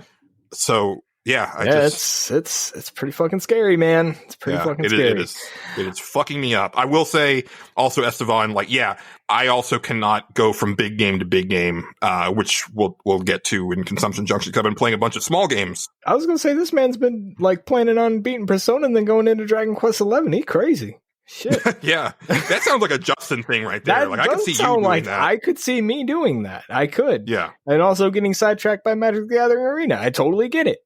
I'm personally waiting for Standard to rotate, because that is when I love to play Magic the Gathering Arena, because see, I kind of I check in whenever a new Standard set comes out on Arena, and then I play for a day, maybe 2, and I do some what are the sealed pulls or whatever. I do some sealed stuff and maybe a draft, and I'm like, okay, got some new cards, so when I come back to this, I don't have much to actually get. And that's basically how I build upon that from there. But once Standard rotates, it means 3 or 4 sets go away, and now there's just new stuff. So nobody knows what's good. Everything you can do off the wall shit, and it might actually win. Instead of like, no, it's a very established format. These are the good decks. Right. It gets a little. There's stale. no meta anymore. You can exactly. Everybody's on an even keel at that point. That's when it's fun to play, and that's when I play for like a few weeks and get super into it. But like, I'm kind of waiting for that. It'll be. I'm not sure exactly when standard rotates. I know it's probably pretty soon, but that's what I'm waiting on to get back into that. Let's see who do we have next here. All right, we have a buddy. He's Red Venom. He's going by Crimson Carnage these days, which makes a lot more sense actually, because his avatar is Carnage. And I got what he was going with the Red Venom name, but like it's Carnage. So yeah. He's at Zakeli7 on Twitter. And also, I believe he got that name from the Clickbait Update podcast. I want to say that was a randomly generated band name that came up from a band name generator that I looked up. But he says, "It is I, Crimson Carnage, ex Red Venom, returned to new and freshly moved. Moving sucks." Oh, dude, I would not want to move during all this shit. I feel for you, man. Well, you did, Justin. Yeah, I feel for you too. Like, yeah, but it was like between. Yeah, it wasn't too bad where I moved from and to. So, like, that's good. Yeah, it really wasn't a bad move at all. But yeah, especially during this stuff, yeah, it would be dodgy depending on where you're moving to. But I also like how he says freshly moved because it just reminds me of Orange Cassidy, and now he's Crimson Carnage, freshly moved. He just plays video games with his hands in his pockets. Yep. But and he says, but you know what sucks more? Big, sicky, and self-imposed house arrest. The things that gave me ease of mind in these trying times were video games. After the delay of Animal Crossing, I waited playing Warframe and Fortnite on the Switch. Nearing February with ACNH. Oh, what is that? Animal Crossing New Horizon. Okay, damn acronyms or whatever the hell they are. On the horizon, all hyped from trailers and Nintendo Directs. The disease trademark hit. I started to panic. I love that he put disease, capital D disease, TM. Yes, I appreciate that. Yep. I started to panic. What do I do? Pre-order, store pickup, go digital. The more days passed, the more things started to become confusing. Stores open, stores close, curbside pickup, conflicting info, delays on pre-orders. The week before the release, I knew that I had to go digital, and I did. Also, that midnight preloaded release was nice. So I just escaped onto my Animal Forest island away from the real world. Also, Diablo 3 Switch. Those numbers go way up. They go so far up. They do indeed. In all seriousness, I think that having video games as a hobby helped pass this period between the virtual escapism and the stay inside lifestyle. Some other people who were not used to stay all day inside had it more rough. And also a special thanks to all the people that didn't stop releasing the podcast regularly, especially NWP crew. Well, thank you for listening to our weird podcast in which we barter for 3 hours. We haven't done a lot of bartering this episode, but we'll get. We'll get to it. We'll get back to it. I'm eyeing that other goat. Okay, all right. Now, so. I also have some eggs up for barter. Freshly hatched. I'll throw them into the deal. Wait, freshly hatched? So those are chicks. No. Yeah, they're still eggs. They hatched part way. That's a delicacy in some countries, Julian. It's called, I forgot what it's called. But they eat them. The egg, it's like the bird develops in the egg, and then you like fry that, and people eat it. I'm not shitting. That's an actual thing. It's fucking gross.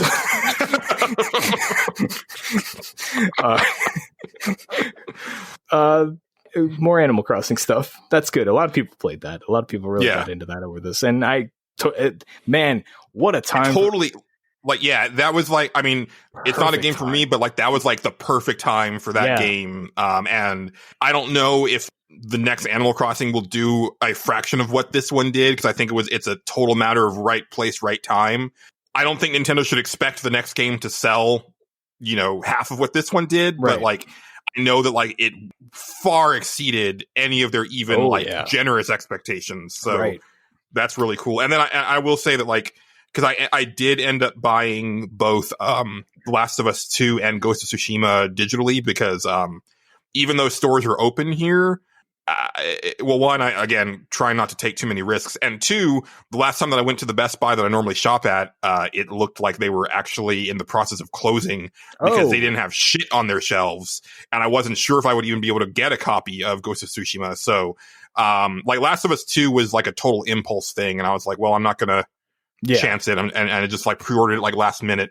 But then Ghost of Tsushima, I just like, I'll just go ahead and pre-order it digitally. And, you know, it does suck because like the PlayStation 4 is the system where I have like all my games physical. Yeah. But it's fine. You know, I don't need those 2 games on my shelf. Yeah. You can always get them later if you need to, you know? Yeah. Once they go down like super cheap. Yeah, exactly. And they probably will at some point. So, yeah. Because also one thing that I really like that Sony has done this generation is a lot of their first party games have, reversible covers, and I love that shit. It's neat. I love me some reversible covers.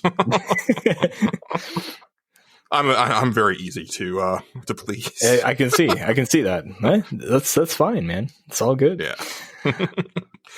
All right. Well, next up we have Blaine Faya, who's on Twitter Blaine Faya. Thank you. Sorry, I almost did it wrong. I'm glad you stopped yourself. That's good. He says, so between the pandemic, work being busier than ever, and my wife and I remodeling our basement, my mental capacity is completely and utterly destroyed. I hear that, sir. So a game like The Witcher 3, which I had bought right before all this started and was pumped to play, is way too much for me. I just can't get my mental energy high enough to enjoy it. So instead, I'm playing Stardew Valley. Just the title screen music is enough to relax my brain into a state of content bliss, which I don't get much these days. Then the game starts, I grab my fishing rod, and I go waste day after day fishing and waiting for crops to grow. It's exactly the relaxing pace I need in my life right now. Two words for you, Blaine Faya. Duck mayonnaise. Get on that shit. Fucking get on it. Make it. By the way, Julian, I do have some lovely duck mayonnaise for trade. I will sweeten the pot with that as well. You can also. I'm going to go ahead and pass on the duck mayonnaise. It's way too rich for my taste. I mean, you could save it though and barter it with someone else though. I could do that. You could. What are you asking for the duck mayonnaise though? I feel like you're going to like really want a bunch of stuff for that. No, I mean, you just make it every day. It's fine. Okay. Yeah, it's just a little sweetener. You know, I'll sweeten the deal with some duck. I'll throw it in some duck mayonnaise. Every trade comes with a free jar of duck mayonnaise. Yeah. Would you take this adorable cat who pees everywhere? He is adorable. For duck mayonnaise? Yeah. Yeah, all right. I'll do that. Yeah. That's so that solves a couple problems. Okay. But yeah, man, I fucking love Stardew Valley. God, that game's awesome. I need to get back into playing it. I really appreciate X3 and getting it for both of us, and I need to play more of that. I don't even remember the last time I turned my Switch on, to be perfectly honest. Oh man, yeah, it's been a while for me. I think that was the last game I played on it was Stardew Valley. Well, no, that's not true. I'm trying to think of what the last Switch game I played was. You played like some NES stuff, didn't you? Like just some random. Yeah, I think it might have been Neo Turf Masters. Actually, was the last game I turned on and played on my Switch. Trying to think if there's. I know I've like turned it on a couple times and tried to find games on there. I hate the Switch's marketplace. It has the worst marketplace in my personal opinion. Oh, I feel it like Nintendo's front end on all of their consoles since the Wii has been kind of shitty. Oh man, this is my first time with one for a while. I didn't mind like the 3DS one. I never had a problem there because at least it listed the name of the game most of the time. Like these ones, like it's just like, here's an image and like that's about it. And it's like, I can't tell by this little tiny thumbnail because my eyes are bad that what that even is, much less if it's a game I want to play. Like I hate their marketplace, and their menus tend to be like very white, also. So I can imagine. Exactly. It's even worse. Like I think they do have the titles of the games underneath of it, but I can't read them because it's a bad font, and it's not good. It's not good. I hate it. I will say, Blaine, though, like I get the, not having the mental capacity. Like that's kind of how I felt with Doom Eternal. I don't know why. Like I felt that I was going to feel the same way about Last of Us 2, and for some reason that didn't trigger me that way. Like I actually really enjoyed working my way through that. But also I actually fired it up the other day, but it wasn't quite time. But I'm pretty close to finally going back in to play Blood and Wine and the other one. Hearts of Stone. Hearts of Stone, yeah. Yep. Because I fired it up. I looked up like the quests that I had open, and really all that I have is like the opening quests for those 2 expansions, and then I think I've got like maybe 4 contracts open, and then a couple like really low level like side quests. So I'll probably do a couple of the contracts just to get back into the swing of things, and then start that's probably the way to go. Yeah, the DLC is really good. I really enjoyed both of those DLCs. Yeah, especially because every time that Rob shows The Witcher 3 on a PlayStation Access Friday feature, he always shows Toussaint, which I haven't seen yet, but it's great. So gorgeous. It's so cool. It's such a cool fucking world space, man. It's awesome. Yeah. Oh yeah, it's real good. Those are good DLCs. Maybe the best DLCs I've ever played. Not gonna lie. Let's see. After that, we have our buddy Xavier Krieger on the Twitter.coms, and he is at Cadus Bane on the Twitter.coms. And he has this to say on the Twitter.coms. God damn you. He says, I've done a lot more game jumping, especially since I purchased an Xbox and started Game Pass. So So I've been exploring a ton of games I wouldn't have otherwise, like Rocket League, the Master Chief Collection, Carrion, and Streets of Rage 4 are some of my favorites that I probably would not have played otherwise. Beyond that, I also 100%'ed Xenoblade Chronicles DE Definitive Edition, I'm guessing? I think so, yeah. Okay. In Persona 5 Royale. God damn. Non-video gaming, I've also started doing a lot more Dungeons and Dragons and Monster of the Week, since it's a lot easier to coordinate a group on Discord.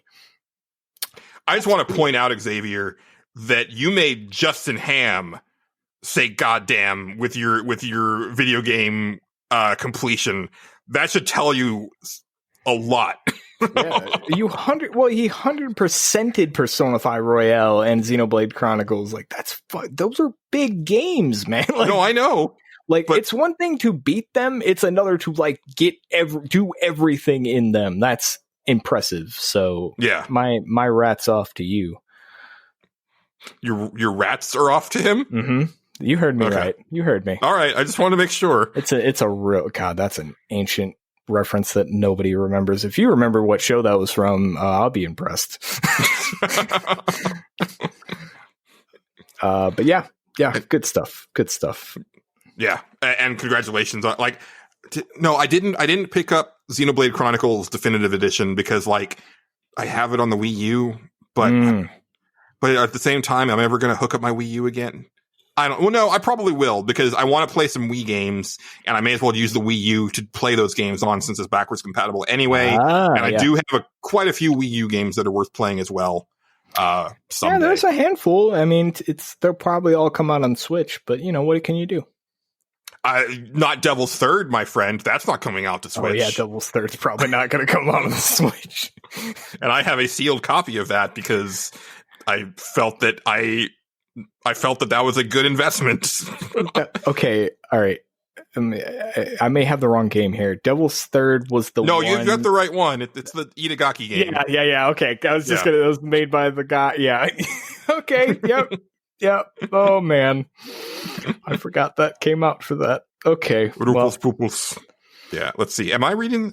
I've got the next one, right? You've got the next one. Indeed. And that next one is from John Marinkovic, who is on Twitter at John Marinkovic.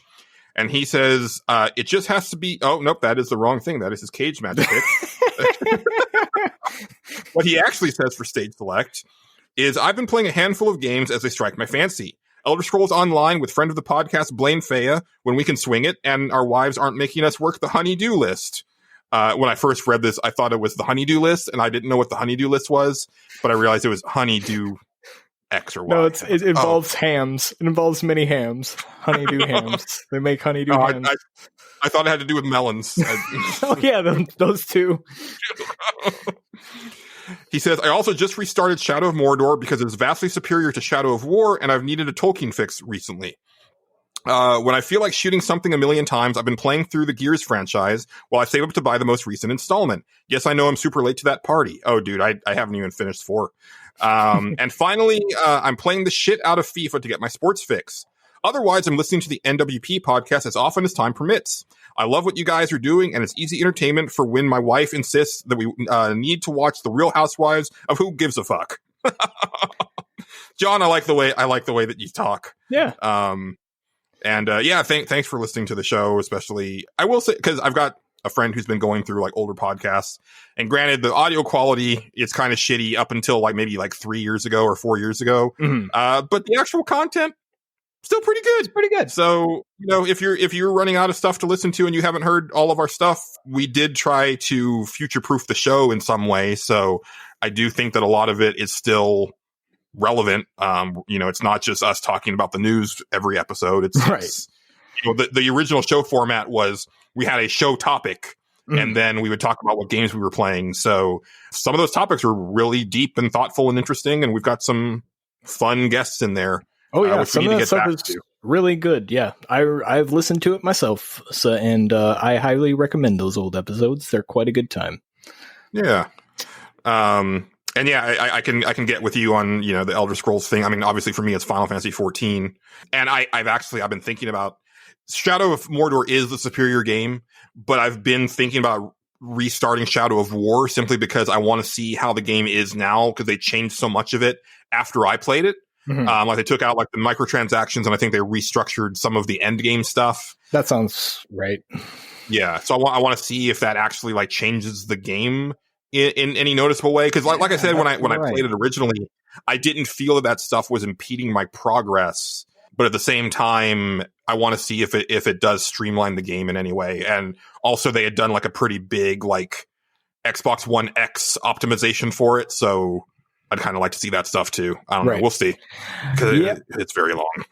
I've always been curious about Elder Scrolls Online, but it's another one of those MMO games that I'm just I just don't see myself getting into it. But there's a lot of cool lore and stuff in those games that I know is canon stuff, and you meet some characters that are only legends in all the other games, because it's set way in the, I think it's set way in the past in the universe or whatever, way before Skyrim and stuff like that.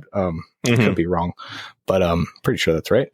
Always been curious about it, but it's one of those damn MMOs, man. I just can't get into them.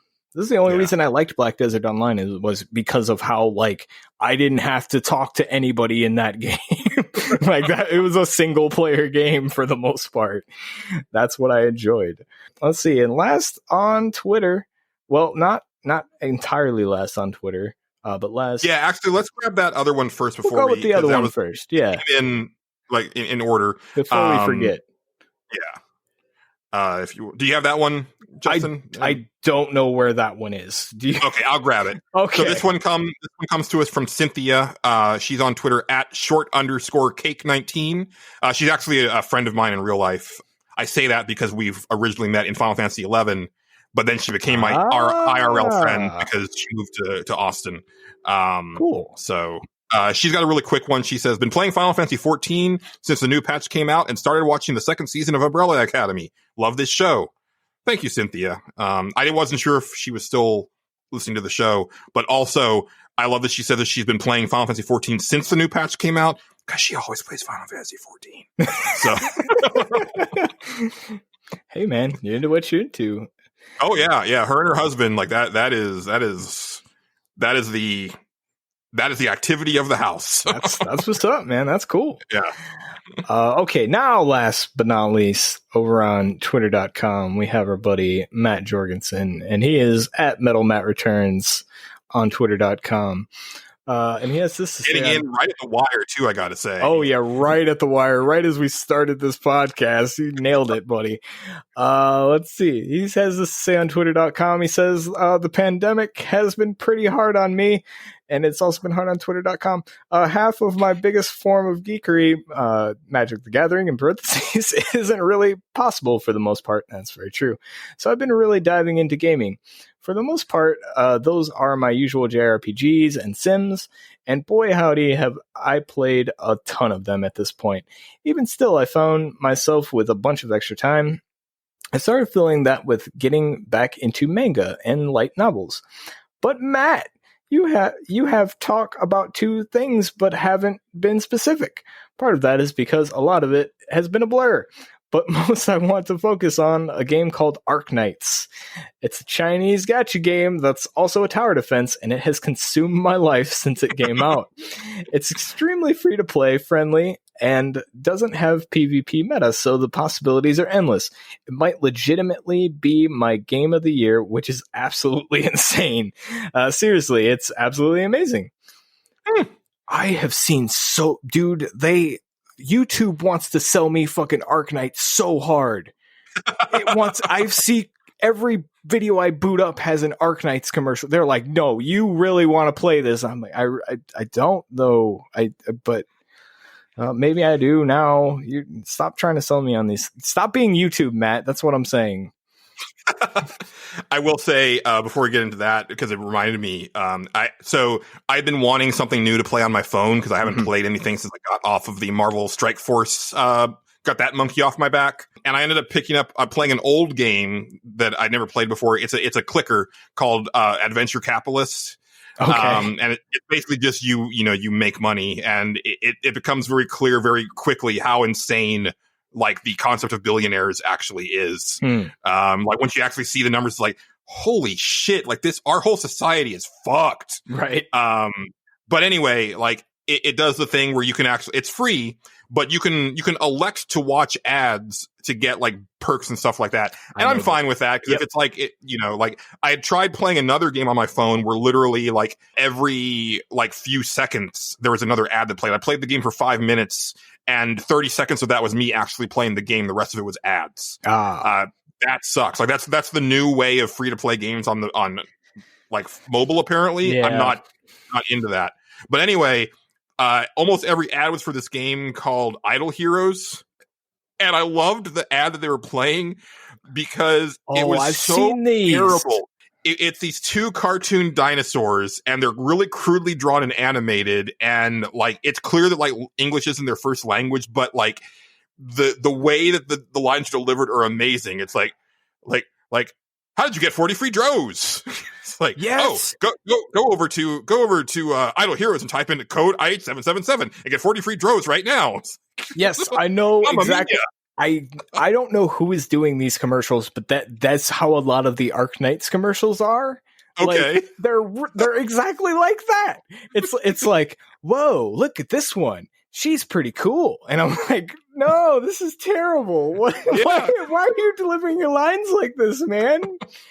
I must have seen that ad like 20 times in the like 4 days that I was playing Adventure Capitalist, and like it made me giggle every time that I saw it. I was like, this is terrible. And then finally I was like, okay, let me try this game just to see what the hubbub is out. It's terrible. I played it for like 3 minutes. Yeah, I believe it. Oh man, those commercials are great though. I kind of love them in their own way. They're so bad, they're amazing. Like, I was super entertained by them. They're so terrible. I mean, the other Arknights commercial is like super well done and like animated though, but like that shit is so weird. And then for a while, I think it was Arknights. It might have been a different game, but they were showing like people streaming the game. Have you seen that one?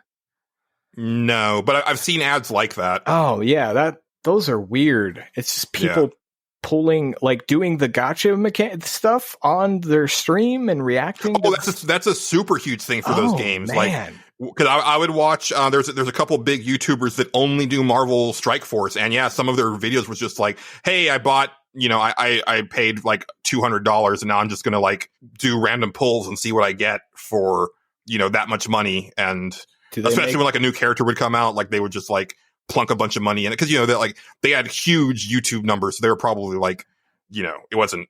They were making some pretty good bank just off of those videos. Man, I'm in the wrong fucking business. I need to get into that shit. So. It's funny you say that because I'd been thinking about doing this years ago, but like I've been thinking about doing YouTube lately just because like there is like news stuff that I wouldn't mind commenting about, but I don't want to do it on here. Yeah. And then I thought, but what would be cool is if like me and Justin did it together, because there aren't a lot of people doing like newsy type YouTube videos with another person. It's always some dude just talking over him playing like some game. But there's, and they're all the same. They've got the same shitty dubstep intro. And then it always starts out with, hey folks, welcome back to, so-and-so with another video. And it's like, yes, it is a video. We're on YouTube. Yeah. Before I start the video, and it's like, you've started the video. And it's like, they all start that way. Yeah. And it's just like, I mean, we could always start a small other podcast just for the news, and we'll cover it. Thought about that too. Yeah. Actually, Red Venom, aka Crimson Carnage, had said, because he actually does, because I think typically like video game news is kind of boring, and like if it's the focus of your show, especially if you're like not one of the big media outlet podcasts, I'm like, why? But he actually said that he does like to hear, different people's opinions on the news, and he suggested that we do like maybe like a special, like once a month or something like that for news. We could like even if we did it like every other episode. Like, it would go every 2 weeks, just cover the big stories, and then just do. I mean, obviously, like a half-hour podcast or something. Yeah, exactly. It'd be shorter or whatever. And like, I mean, we could also do Consumption Junction. It might actually shorten the. This is weird that we're talking about this right now, but fuck it, I'm doing it. But we could do. You know what? Send us your thoughts out there, listener. Would you want to hear that? Probably, because you're all crazy people. But it might. They're digging us talking about a list of PlayStation 1 games with a spoon. Or just like, give us that shit. To the point where we're probably going to have to do another one. You realize this, right? Like, it's probably going to happen. You say probably, but it's definitely. Yeah. Because, like, people are already saying, like, we should do PlayStation 2 and GameCube. And it's like, okay. You don't want to hear. GameCube's. But those would probably be more fun because that's where you would have like, I played the shit out of these games. Like, not GameCube though. I didn't own a GameCube. Oh, okay. Well, not but PlayStation 2 for sure. PlayStation 2 probably. Yeah. There's going to be there'd be a lot on that list. That'd be fun. That'd be a good next one. I'd be into that. I'd be into a lot of them. I played a lot of fucking games in my life. Yeah, you were one of the few people that I've met who's like kind of on a similar level to me, which is kind of insane. Tried a lot of shit, man. I've just been all over the place, but that's the end of this, isn't it? It is. I mean, I guess we didn't really comment too much on Matt. I will say to Matt, like, because like we're friends on Facebook, so I've seen a little bit more of stuff that's going on in his life and stuff, and like it's definitely been an up and down year. Like he got married, which is awesome, but he got married during the pandemic, so he couldn't actually have like the actual wedding that they were planning. Yeah, the big shindig, right? Yeah, and I'm right there with you, Matt. Like things have been ridiculously difficult for me here, and like I don't know, like I think most of our listeners are actually like either married or like living with someone, and stuff like that. But there's probably a handful of you out there who are completely by yourselves, like I am. And I just want to say that, like, I get it. Like, it's fucking hard. Yeah. And I think a lot of people don't think about that. 'Cause you'll see a lot of people complaining about being stuck at home and blah, blah, blah. And it's like, yeah, but you're stuck at home with, like, the person that you love or with your kids or... I'm not saying that, like, it's great to be, like, cooped up with, like, the same people 24 hours a day, but... it's also not great to be completely by yourself 24 hours a day. Like I have not seen a friendly face in person since March 3rd. Yeah. And I know that date because it was the day that I got my tattoo. Right. And the way things are going, I have no idea when I'm going to see a friendly face in person. Real talk. Cause I had a doctor's appointment today and it was one of those things where you have to like validate your parking cause they charge you for parking. And there's an attendant there. And so I did the thing and he was just in the booth, but he like waved and he was like, "Hey, how are you doing?" I was like, "Oh, good." And it was like that little bit of interaction made me cry. Oh, like man. I like, because I was just like, haven't had that in I don't know how long. Right. Like, yeah, it just fucking sucks, man. And I'm so glad that I'm into video games, because I don't know how I would have gotten through all this shit without them. Right.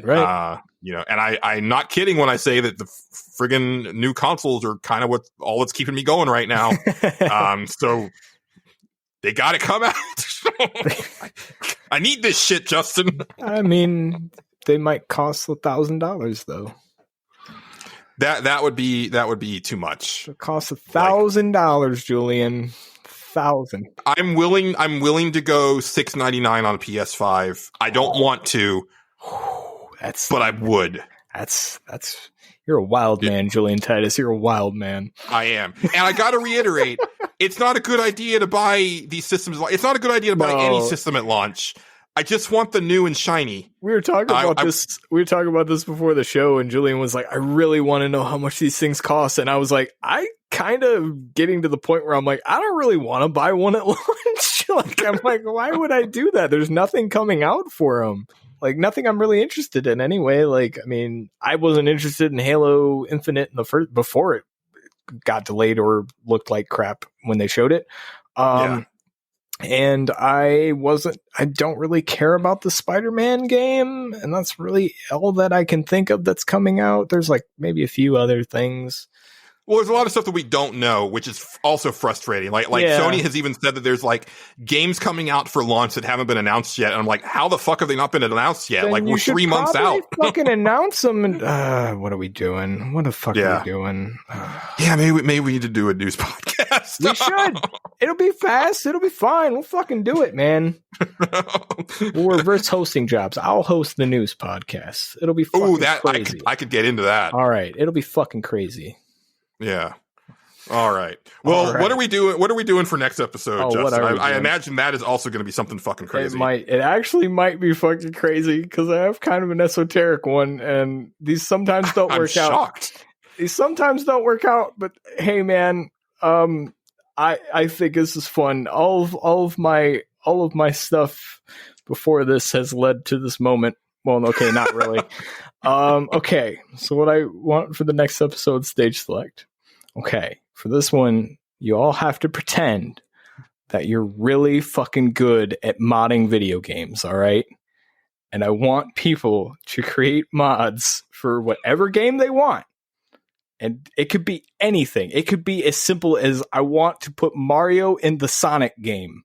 And that way Mario runs around the levels in Sonic, and it shows how sucky Mario is because he can't go around the loops. Whatever you want to do.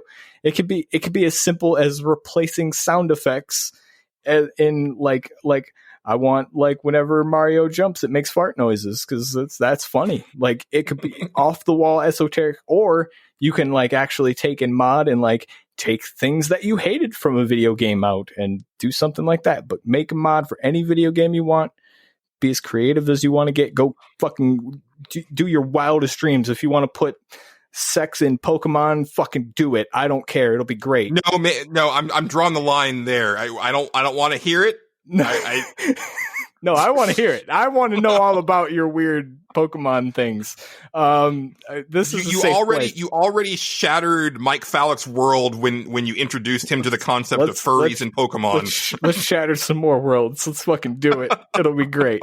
I believe in you all. I believe you can do this. Like I said, it doesn't have to be super complicated. You can have as much fun as you want with it. Excellent. Make as many or as little as you want. Live your best life. Yes. All right, and we're going to want those by 8:30 Central Time on September the 4th, and we probably still won't know how much these goddamn systems are or when they're coming out by then, but a man can dream. As always, you can go to pixelbit.com and comment in the show thread for episode 183. You can DM us on Twitter at NWPcast, or you can head on over to facebook.com/nerdswithoutpants podcast and either send us a message or write on our wall there. I think you can write on the wall there. I think that's a thing that people still do. I don't know. The messages work fine, though. Yeah, that's fine. Yeah. But that is going to do it for the stage select. And I got to say, big thank you to everybody who submitted. Yes. It's nice to get to know the listeners a little bit more. There is something that I have planned that I haven't told Justin about yet. Probably that we'll do either at the end of the year or maybe one of the first episodes next year. That'll be also a listener focused type stage select. Okay. Because I'm looking, this is fun. So Yeah, these are good. For now. Yeah. We'll go ahead and jump on into Consumption Junction.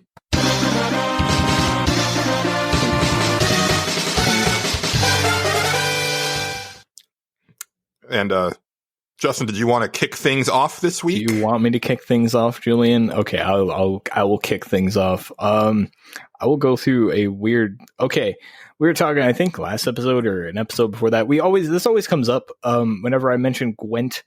If I played the Thronebreaker game, yes. Mm-hmm. So I tried it. I hate it. I hate it so much. Wow. Yeah, it's not Witcher Gwent then? No, Okay. it's new Gwent. It's the Gwent card game Gwent where they like kind of whittled it down. I don't know how to explain why I don't like that style. I think it's because you get way less cards. Like you get like, I think like 7 cards in regular Gwent, and that's all you get for the entire game, but you draw 1 card per turn or per round or whatever. In this one, you only get like 3. You get like 3 cards and that's it. And then they're like, there's 2 rows and like you have a commander and they can do abilities to make it's stupid. I hate it. I don't know what we're doing. I'm betting that's the thing where like as the game goes on, they add rows and cards. No, because I know that game is super long. I doubt it because that is how competitive Gwent is.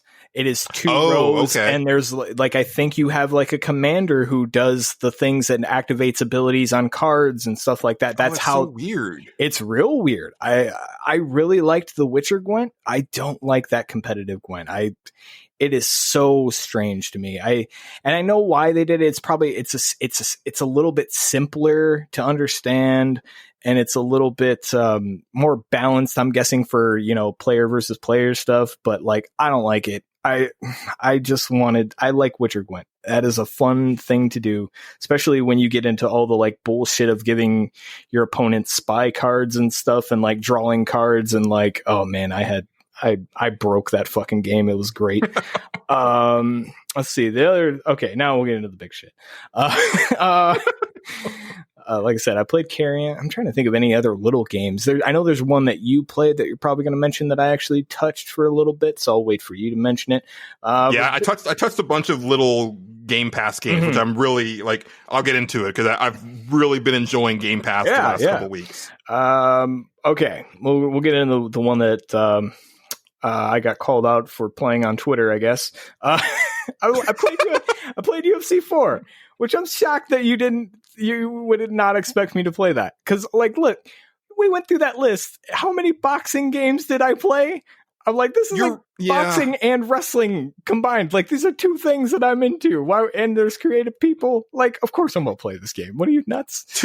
To be fair, we recorded that back at the beginning of July, so I didn't really remember that. That's true. And also, like, that was like, child Justin. Yeah, so very like, true. I still love boxing games and stuff like that. There's something about like having, especially if you do a boxing like game like this or any like a realistic fighting game, right? And you have these like long-term plans where things are going rounds and you're like adding up body shots and stuff like that. And like, there's something about like having a game plan and that goes long that really entertains me. And I love, cause I was like those old like Fight Night games for the 360. I was really good at those games. Like I was real good at them. Like, I think it was like me and the old like UFC games that were on 360. I was good at those too. Yeah.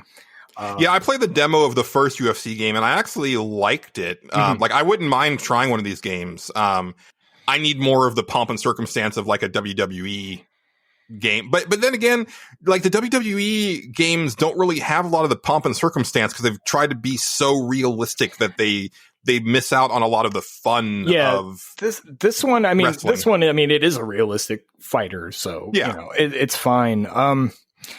I don't know how you would feel about these ones. I'm going to say this UFC 4 is probably not worth buying. I would not I know what happened with this. And I'll just flat out say this was. Well, it came out of nowhere, didn't it get announced and released in the same year? It got announced pretty late, and then it came out. Like, honestly, I didn't know it was even coming out until like a week ahead of time. I was like, oh shit, that's coming out. Like, cool. I guess I'll play that. I've been kind of wanting something to play because I'm fucking bored out of my mind. And I know what happened here. Basically, is like, I'm pretty sure this was a big victim of like the pandemic stuff because who made this? Is this an EA? It's EA. Okay. Not sure who develops these. I couldn't tell you. It's real rough. It's got a lot of bugs. Like a lot of bugs. Nothing game breaking, nothing 2K20 bad, like to where it's like, whoa, this is unplayable. But like a lot of weird little bugs. Like I actually listed them, every bug that I've encountered because I was bored. So I like one was like every time after a match, it goes to like this screen. This is in career mode. It goes to this screen to show like how you've progressed and like how your longevity has gone down and all this stuff. But every time it goes to that screen, the crowd pops in after it. So like they just appear from thin air, like out of nowhere. And it was like, oh, okay, that's a little rough, but not a big deal.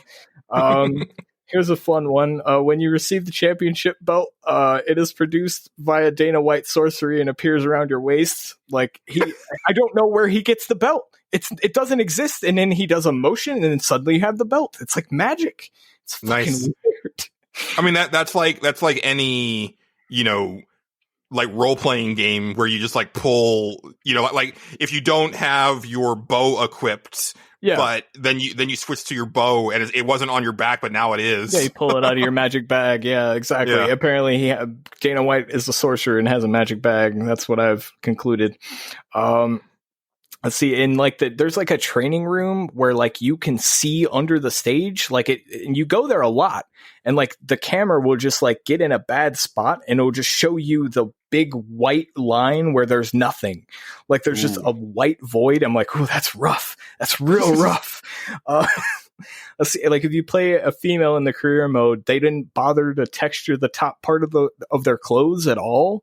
Like it's just solid black. I'm like, nobody textured that. Nobody touched that. I know you didn't do that. Like that's terrible.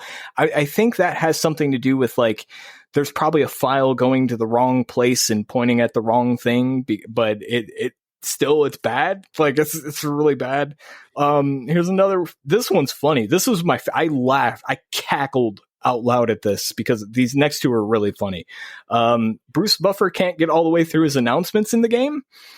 I feel like that's as it should be.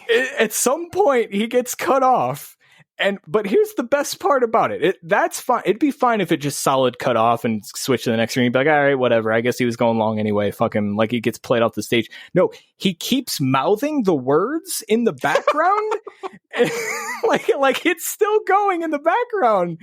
But oh god, it was great. I've laughed so hard at this, and then. So I got through the entirety of a career mode, which took a while.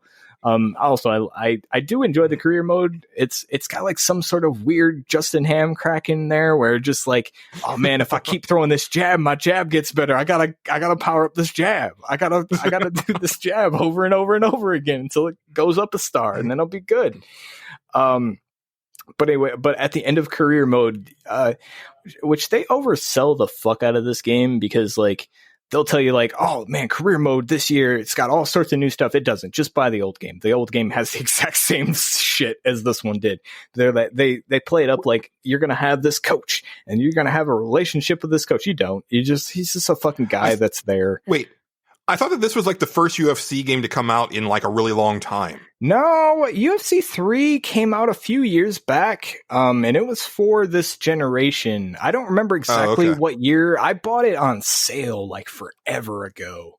Okay, I thought this was like the first UFC game to come out this generation. So. No. This is basically, I mean, it's almost to the T. Like UFC 3 is just a flat out better game, probably. Like, and this doesn't really have any new bells and whistles to it at all. But anyway, this last bug, you play all the way through career mode. You get to the scene where you're supposed to be in the room with your coach, and he's giving you this big end of career speech. He's like, hey, we're going to go out there for one last fight and blah, blah, blah, win or lose, blah, blah, blah. It doesn't matter. None of this matters. What matters is instead of showing my fighter and the coach guy, it showed the opposing locker room, the opposing coach and the opposing fighter the guy had my coach's voice on him and was giving this speech to the opposing fighter. It was the weirdest shit in the world. Like, I was like, what is going on? At first I was like, that's not how my person looks. What the hell did they do? Did they like revert it to like an older state or something just to do this scene? And then it was like, that's not the coach guy. That's the white guy with tattoos. That's not at all what my guy looks like. Justin, you don't understand. They were the main character the whole time. That would have been great. You were just a supporting character in their story. Yeah, basically. But yeah, it's a little buggy. It's some patches for sure. Like I said, I think what happened is it got pandemicked.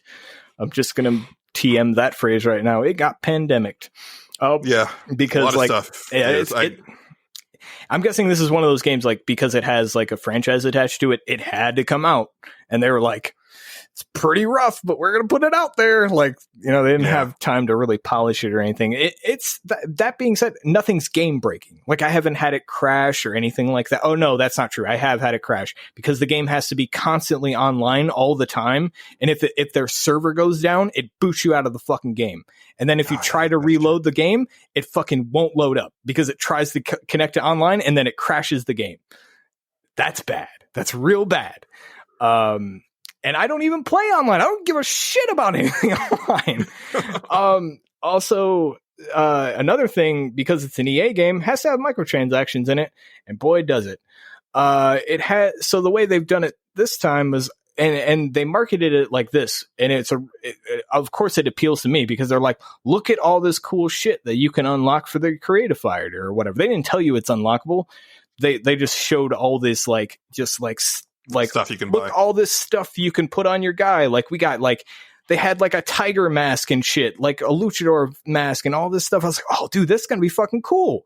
They don't tell you is that shit costs like, so you get coins in this game, like regular coins. It costs about 2,000 to 8,000 coins to buy one thing. There's a lot of fucking things. There's emotes associated and all this stuff. There's a lot of this shit. You get maybe you complete like a little like mission thing, like, hey, you threw 200 kicks or whatever. Here's 10 coins. Yeah. I don't typically mind the implementation of microtransactions. It's when like the actual cost proposition is way out of whack that I have a problem with it. Yeah, because there's that situation, but then also like sometimes the stuff is just like way too expensive. Yeah, Final Fantasy 14 has a lot of add-on stuff that you can pay for that's like cosmetic, or you can buy mounts and stuff, or emotes. I would buy a shit ton of that stuff if it wasn't so bloody expensive. Like this, we're talking like $10 for like an outfit or an emote, and it's like, you knock that down to like $1.99. Yeah, I will buy a bunch of this stuff. Yeah, but I'm not going to buy any of this stuff at that price. Oh, yeah, I haven't gotten that's just the coins though, Julian. I didn't tell you that there's a different currency. That's the currency that you buy, and that stuff's like, it costs like 30 or whatever coins, and you can buy those. You can pay like $120 and get like 200 or something of those, and then you can unlock a ton of stuff ahead of time. Isn't that's a great deal? You just buy the game again and just I was like, fuck you, I'm not doing any of that shit. I don't need any of your bullshit. I was, and the way they showed, I remember like the thing I watched, like I think they gave it to the guy. Now I can't prove this or anything. He might not have had any of that stuff unlocked, but the impression that I got was this guy had it all unlocked for him, and because he was, showing the game off or whatever. And I was like, oh shit, that's cool. Look at all this stuff that you can put on your guy. I would love to make a luchador dude, or my big idea was like, I'm going to make King from Tekken. It's going to be awesome. Like, and put him in the fighting because they had like the tiger mask and shit. I was like, that'll be fucking cool. No. Yeah, I'm not. As many hours as you'd have to play to unlock that shit naturally, fuck that. Like, it's No, it's not worth it.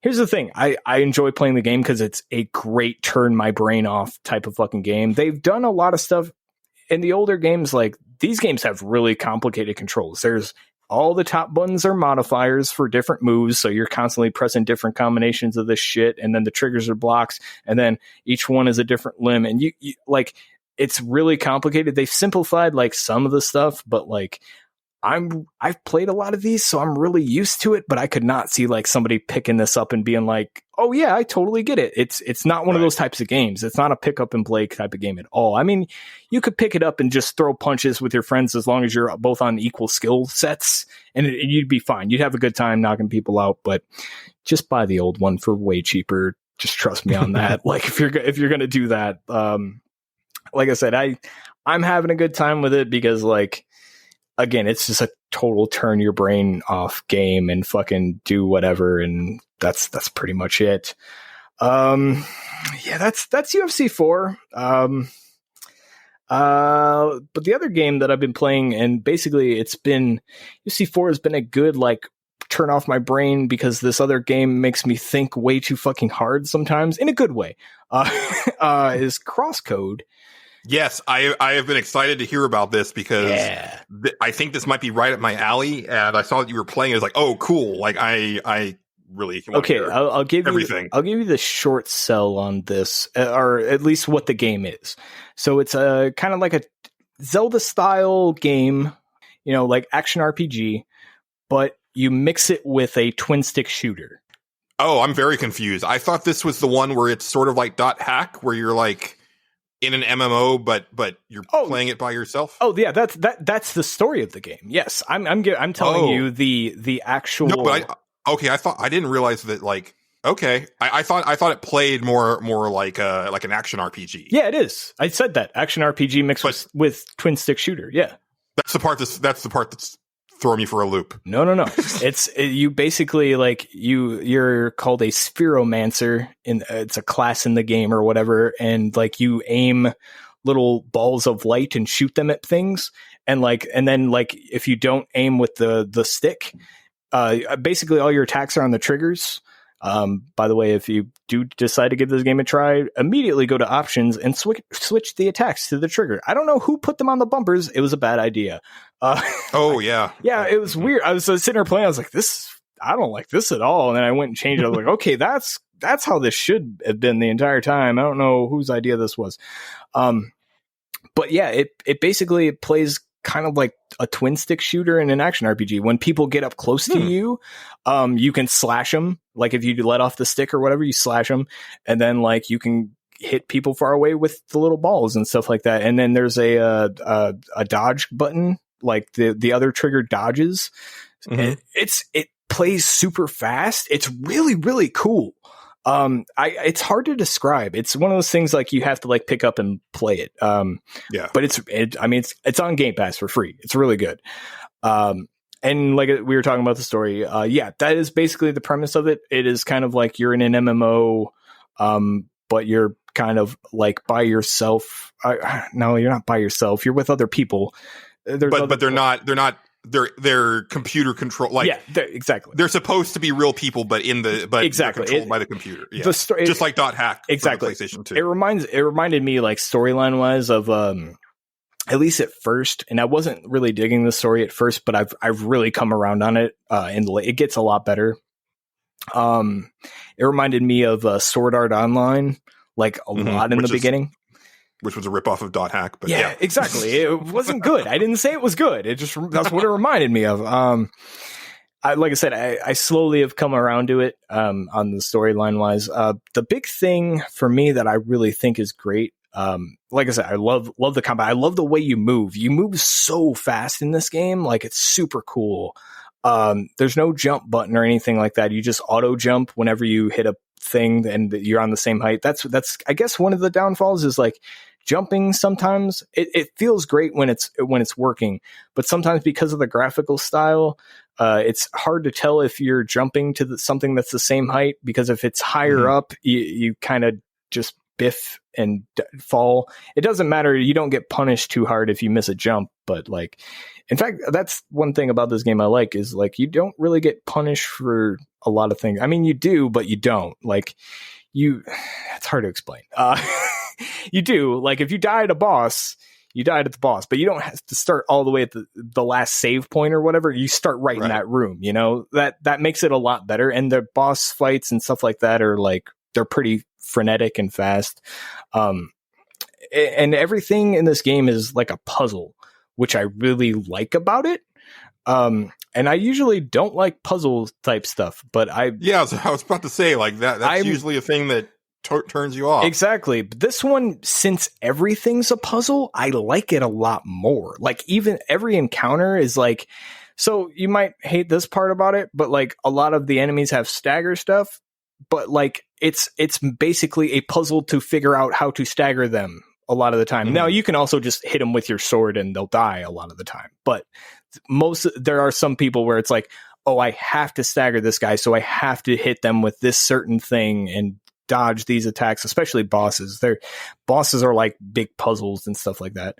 But the puzzles basically are like you're shooting an orb, right? And it basically goes through like this Rube Goldberg type thing where it's like, okay, I shot this orb, it hits this slow down time thing. So now I have to, while this orb is going, I have to make sure I hit this other thing to make this block go here. And then I have to melt these other two blocks while the thing is passing. It sounds really crazy, but it's really, really fun. They're really good puzzles. And like, they give you this like sense of satisfaction when you figure one out. Cause there's like this game, I love the puzzles. They actively give me a headache though sometimes. Like there's some where you just stare at them forever and you're just like, I don't fucking know, man. I don't know. I am not smart enough to figure this out. And then me personally, I go down, I like have a cigarette and I come back up and I look at it again and I go, oh, okay. Like half the time it's when I'm outside. I go, oh, that's what they want me to do on that boss. I'm so dumb. Of course. The game is hard. Like it does get hard. But they have a lot of difficulty modifiers. If you want to do that, you can always turn like the damage you receive down and the damage dealt up or however you want to do it. But I haven't done any of that. I've just been played in vanilla and like I die a lot, but like most of the time when I go into a boss, I'm like, okay, I'm going to die like the first 3 times until I figure out what I'm supposed to do. And then like slowly, like I start to figure it out and I'm like, oh man, until I start making them look bad through certain phases and stuff like that.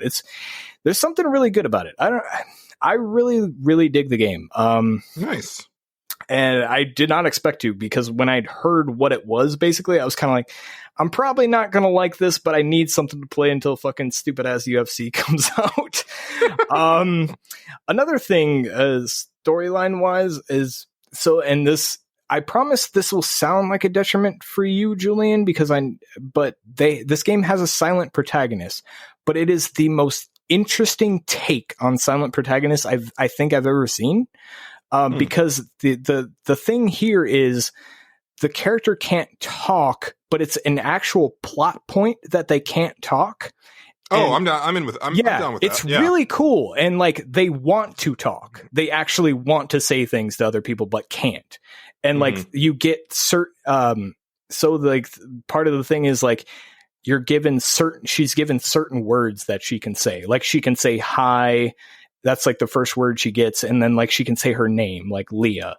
And so she almost like when you have those like, chat shortcuts in like Phantasy Star or online or something like that. Exactly. So she's walking around this world where it's like an MMO or whatever, and she's talking to like NPCs who are going through their dialogue full blown like she said the right thing, even though she can only say hi and Leah. So like it kind of has this humorous aspect, and like they do everything through facial expressions. It's really cool. I at first when I was like, oh, it's a silent protagonist, that's gonna, and then slowly I was like, oh no, I actually really dig what they're doing here.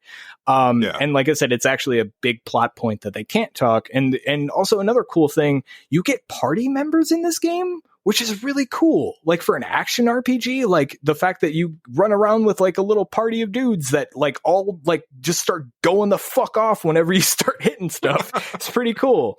And another good thing about this game that I like, you don't have to fight almost anything that you don't want to, because like, you know how in like Zelda games, like you keep going through like the same areas a lot, and you're just like, okay, yeah, there's a stupid fucking pig here. I got to kill this stupid fucking pig, and then I can go to the next screen. Or you can always run around them or whatever, but they'll always attack you. And this one, like nothing attacks you unless you attack it, which is cool. Like, so like those like really repetitive encounters, you're just like, nah, I'm just not going to do that unless I want to sit there and grind and all that stuff. Really, really recommend it. If you're into that kind of Zelda stuff, give it a try. And if you hate it, it was free on Game Pass, so you didn't lose any money, I guess. But before I move off of Crosscode, Julian, I would like to share with you a song that I wrote. It is called, I've simply titled it Crosscode. That's it. It is to the tune of the song Crossroads by Cream. Now you are not doing the entire like guitar lead in for Crossroads. It's not a long lead in. I thought it goes on for like a while. Nah, it might if it does. It's been a while. You know the whole thing. It's fine. Go look it up on Guitar Hero. That was a fun song to play on Guitar Hero. It was. That was a good one. Anyway, here we go. I got down on some Crosscode, got some autumn leaves, down on some Crosscode, got some autumn leaves, trying to get myself a fruit set, make some sandwiches. I got down on some Crosscode, fought a robot and died. Down on some Crosscode, fought a sand shark and died. Fought a snowman with a bazooka on a mountainside.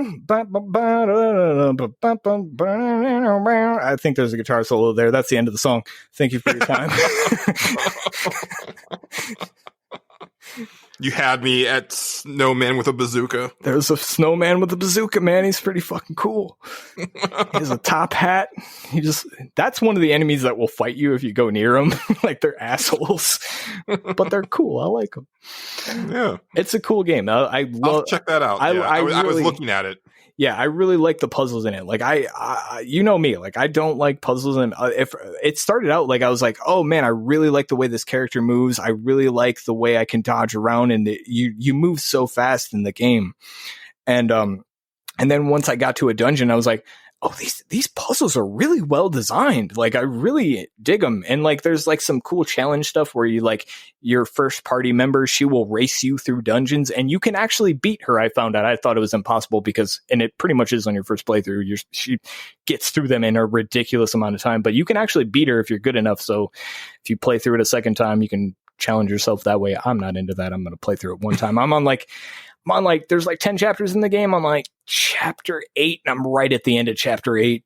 But oh man, this puzzle. You know, is there an hour count? Like, does it keep track? Yes. I'm on chapter 8 right now, and this apparently is the longest chapter. I think I'm about 30 something hours in. That's about it. So yeah. And I've done a lot of like the side stuff. I haven't been like straight lining it. So right. But pretty good game. Recommend. Yeah. And that's pretty much been it for me. All right. Well, I've actually got a lot. I got some quick hits real quick. I mentioned it during stage select, but I did finish Carrion. I really liked it. Again, doesn't overstay its welcome, which is really good. Finished Resident Evil 3 Remake. Nice. And again, you know, everything that I said before stands. Like, it's great. It's not as good as Resident Evil 2 Remake, but that's just because source material isn't as good as the Resident Evil 2 source material. But I would like to say, I want to replay it far more than Resident Evil 2 Remake, because I think they did this in Resident Evil 5, but it's one of these games where there's like a shit ton of stuff to unlock. You get points as you're like replaying the game, and there's like all these different weapons, and there's these special items. Like when I'd gotten a bunch of points when I beat the game, and I could buy a couple things. There's like outfits and stuff, and I bought Jill's like Stars outfit for the next playthrough, and then I got this coin that allows you to, I think you do more damage, as long as you have the coin in your inventory. So it takes up an inventory slot, Right. but it gives you a permanent buff, which I think is really cool. Yeah. So it's like you can modify the game. And there's a bunch of them, and you can actually buy multiples of the same coin. Oh, so like cool. you can hold like 3 of the damage up coins if you want. And I don't know if those stack or not, but I was like, man, that's kind of awesome. And I love that Capcom does this with their games where it's like, yeah, Resident Evil 3 Remake is like a 5-hour game, but there's enough in there where I could see myself like putting in way more time than that. Just wanting to replay it, Right. like doing like trying, like not necessarily speed runs, but trying to get a better rating and do it in a faster time. Yeah. And I definitely missed some stuff, but that's just really cool. I know that Resident Evil 4 had a little bit of that. Like there were a bunch of like weapons you could unlock, but not with this like point-based system. Yeah. I think that was in 5, but that was really cool. Like, and it's a ton of stuff. Oh, I believe it. So that was really neat. So I'll probably end up like replaying that during October when I because I usually play through a handful of horror games around that time, and I've got a couple things lined up, but not a lot. So, Right on. And then I played through the entire Nathan Drake HD remastered trilogy. I heard about Justin. that. I forgot all about. I almost forgot all about that you did that. How did that go? Yeah, so because I had mentioned, I think because we were talking about generic characters last episode, and we mentioned that like, oh yeah, I've been meaning to like just like kind of play through those games because like I've never played any of them, and like now's the time to do it. Right. And I was like editing the show, and I was like, you know what? Yeah, now is the time to do that. And so I downloaded them because I'd actually, when I bought my replacement PS4, because I had to sell my original PS4 because I was really hurting at the time. And then I bought a new one, and it came with the Nathan Drake collection, but I never played it. So it's like, okay, yeah, I just reinstalled them and played it. And have you watched the Evil Dead movies, Justin? I don't think I've ever watched one in its entirety, but I have definitely seen a lot of bits and pieces of them over my time in life. Okay. So this might go a little over your head, okay. But for listeners who maybe haven't played these games, but know the movies, the Nathan Drake trilogy it's almost 1-to-1 with the Evil Dead movies. Okay. First game, solid game. It's got action. It's got humor. Had a good time with it. Yeah. No huge complaints. I mean, I've got overall complaints about the whole series. Yeah. But overall, not bad. And the cool thing is that like my first night playing it, I think I played it for like 2 hours, and I was like 30% complete, and I was like, nice.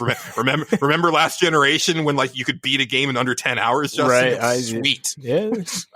Yeah. There's still games out there that you can do that with, but not a lot.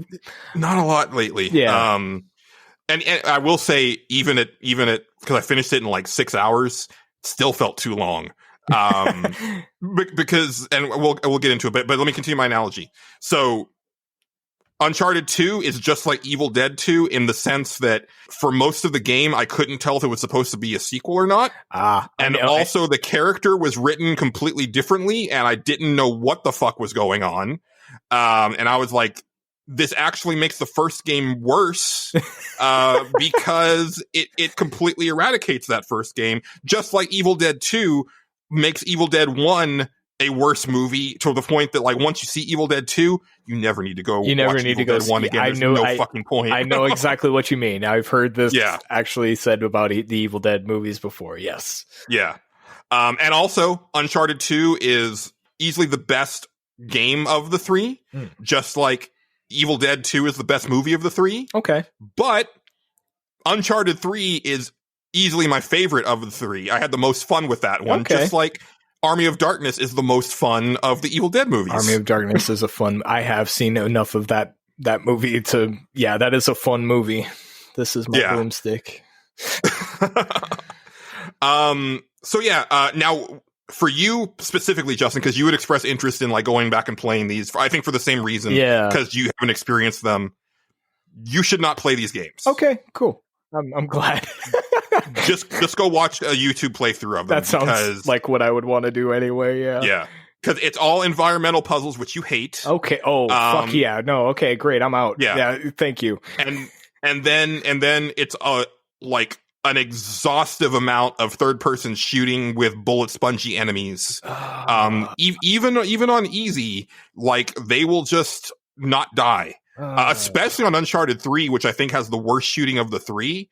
I literally like shot a guy in the head 3 times and he didn't die. I hate that. I hate when. Yeah. Oh. Now that part, because headshots do like put a guy down in one shot. Yeah. That was just a matter of like the hit detection on Uncharted 3 is just bad. Okay. Yeah, I've got a lot of problems with like the overall shooting. And I played all these on easy because like I just didn't care. And like it was funny too because like I was like, I don't know how you would play this on normal or harder difficulties because they just absorb so much damage, and it's one of those things where like they will turn you into Swiss cheese. Like their accuracy is great. But yeah, and so like I said, like all 3 games, even though they're short, they felt long because every encounter is like too many enemies. Like it's like you're there, it's like, okay, that was good, and then like more guys come in, and then more guys come in, and to the point that even from just like a narration point of view, it's like, okay, this is fucking ridiculous. Like you have wasted so much manpower on this one dude. Just stop. Just stop. Right. Like it can't be worth all of this. Like you've spent so much money trying to kill this one dude to get this relic. Like just wait for him to get it and then steal it from him. That's probably the better thing to do. Yeah. Like just let him go do the thing and then get the thing from him. He can't stay awake forever. I mean, he has to sleep sometime. Exactly. Get it from him then. Kill him in his sleep. Fuck him. Also, these 3 games are the same game. It's the same story every goddamn time, Justin. Really? I was like, okay, so you're looking for a thing, and then you end up at like some fabled, like hidden city that no one has been to in thousands of years. And then something supernatural happens. Are they at El Dorados at some point? Is that a thing? Yeah, that's the first game. Okay, yeah. I remember watching part of the first game. Yeah, all right. Yeah. That's how I knew that. I'm being kind of negative here. I think these are really good games. Mm-hmm. I did enjoy them. I wouldn't have kept playing them if I didn't. Exactly. But I am now convinced of a couple things about Naughty Dog. Now that I have played, 5 of their games instead of just 2, that 1, they constantly supersede your fun for their cinematic bullshit. Yeah. There's so many times in these Uncharted games where like you will fail because you colored outside of the lines. And it's so frustrating. Like parts where it's like, I died because I jumped and I wasn't to the left. Because I jumped and I was on the right side, but they wanted me on the left side. And so I failed. And I did the same jump again, but I ended up lined up on the left. And then it triggered the cutscene that they wanted to show. Or I can't kill this guy. Why can't I kill this guy? Because they want me to have a really cinematic, epic hand-to-hand fight with him, Justin. Like it has to be, he has to die hand-to-hand. Yeah. And so you can't kill him with a gun. Right. Like things like that. And there were so many times, especially in the third game, where I was like, just fucking make it a cutscene. If you want me to see this epic thing, like, why are you trying to disguise this as gameplay? Because you're not really letting me play the game. Right. You're forcing me to play the game the way that you want me to play it. And clearly that isn't the way that, like, my style is not gelling with what you want me to do here. And there's a ton of that shit. Yeah, that reminds me of like Red Dead 2, whenever you would like just like randomly walk in the wrong place and it'd be like, mission failed. You walk slightly to the right. Like, fuck, man, I didn't even know where I was supposed to go yet. What do you like? Yeah. I want that part of game design to die. I hate it. I hate it so much. And then the other thing that I've realized that Naughty Dog is really good at is writing really great or doing like making really great dialogue for really shitty characters. Because Nathan Drake is a great character. Yeah. He's a shitty person. Right. He's a fucking asshole, dude. Like, to the point that I'm like, why are you all putting up with him? Like, he's the type of dude where, like, he wakes up in Tibet after he's been knocked out for a while. Everybody is speaking Tibetan. And he's like, anybody speak English? I don't understand what you're saying. Like constantly. And it's like, dude, the fuck, man? Like, Seems, yeah, that's a dick thing to say. yeah, Wouldn't and you like I just can get it if figure it's that like out? Yeah, that's I get it if you say it the one time, but when it's literally like every time that somebody says something to him in Tibetan, he's like, I don't know what you're saying. Can you speak English? It's like, dude, all right. And yeah, like he is a very entertaining character. He is very funny. And like Nolan North does a great job with him. Right. I think the banter with him and Elena is really great. There's a character in Uncharted 3 who is my favorite part of the whole trilogy. He's basically Jason Statham. Oh. And he's fucking amazing. The only thing that would have made him better is if he was voiced by Jason Statham. Right. Because he's a big, bald British bruiser with a Cockney accent, but he's also like just as smart as Nathan Drake. Like he knows all of the ancient lore and stuff like that. And so it's really cool to have him, like, very different type of character from what you would expect when you just look at him. Right. Yeah. And, you know, they're fun. Like I enjoyed them. And here's the thing is that like, even though, you know, like I was getting super frustrated by the end, cause you know, I think I played through Uncharted 2 and 3 in a weekend, right? Like I started Uncharted 3 on Saturday night and I finished it on Sunday night of last weekend. Mm-hmm. So I think part of it was that like playing them all in such rapid succession, like by the end of 3, I was getting so annoyed with like the systemic issues of the whole trilogy. Right. But having said that, I'm going to play Uncharted 4. I'm going to give it some time before I play that one. Yeah, probably best. There's also that like little like a lot of Lost Legacy. Yeah, one? Lost Legacy. I've heard a lot of good things. It doesn't have Nathan Drake in it. Yeah, I've heard a lot of good things about that one. Yeah, and it's got Chloe is the main character, and she's one of my favorite characters from the trilogy. So I'm looking forward to seeing that. But having said all of that, I would actually like to see them do another Uncharted game with the stuff that they learned from Last of Us 2, because Last of Us 2 is a phenomenal playing game. Yeah. Like, and I would love to see those mechanics worked into Uncharted, because like there's a stealth mechanic in all 3 of the games, but it's shit.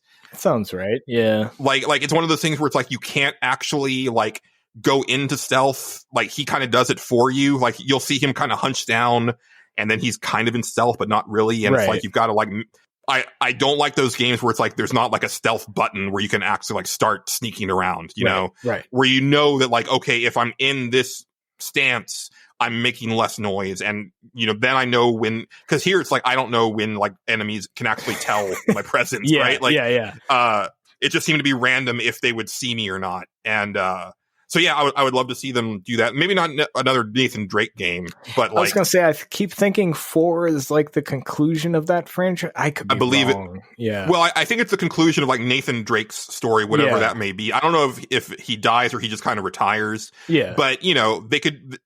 That style, I mean, you know, the whole, because I do love the whole like Indiana Jones, like crazy, like ancient contraption thing. Like it's so ridiculous because like when you just really start to think about it, it's like there's no way that these people designed this way, because it's like the most convoluted way of getting from point A to point B. Right. Like when you think about like when their society was actually like vibrant and alive, like there's no fucking way that this is how they actually like got here, right? Like, and so much of it is like you also have to have this very specific gear that Nathan Drake just happens to have on him for a lot of this stuff, and it's like, but that's the video game part of it, right? You just right, you know, you just ignore that. And don't think about it too much. Yeah. Exactly, just go for the ride. And you know, Tomb Raider, same thing. Like I, you know, I love that stuff. I think it's really fun, and so.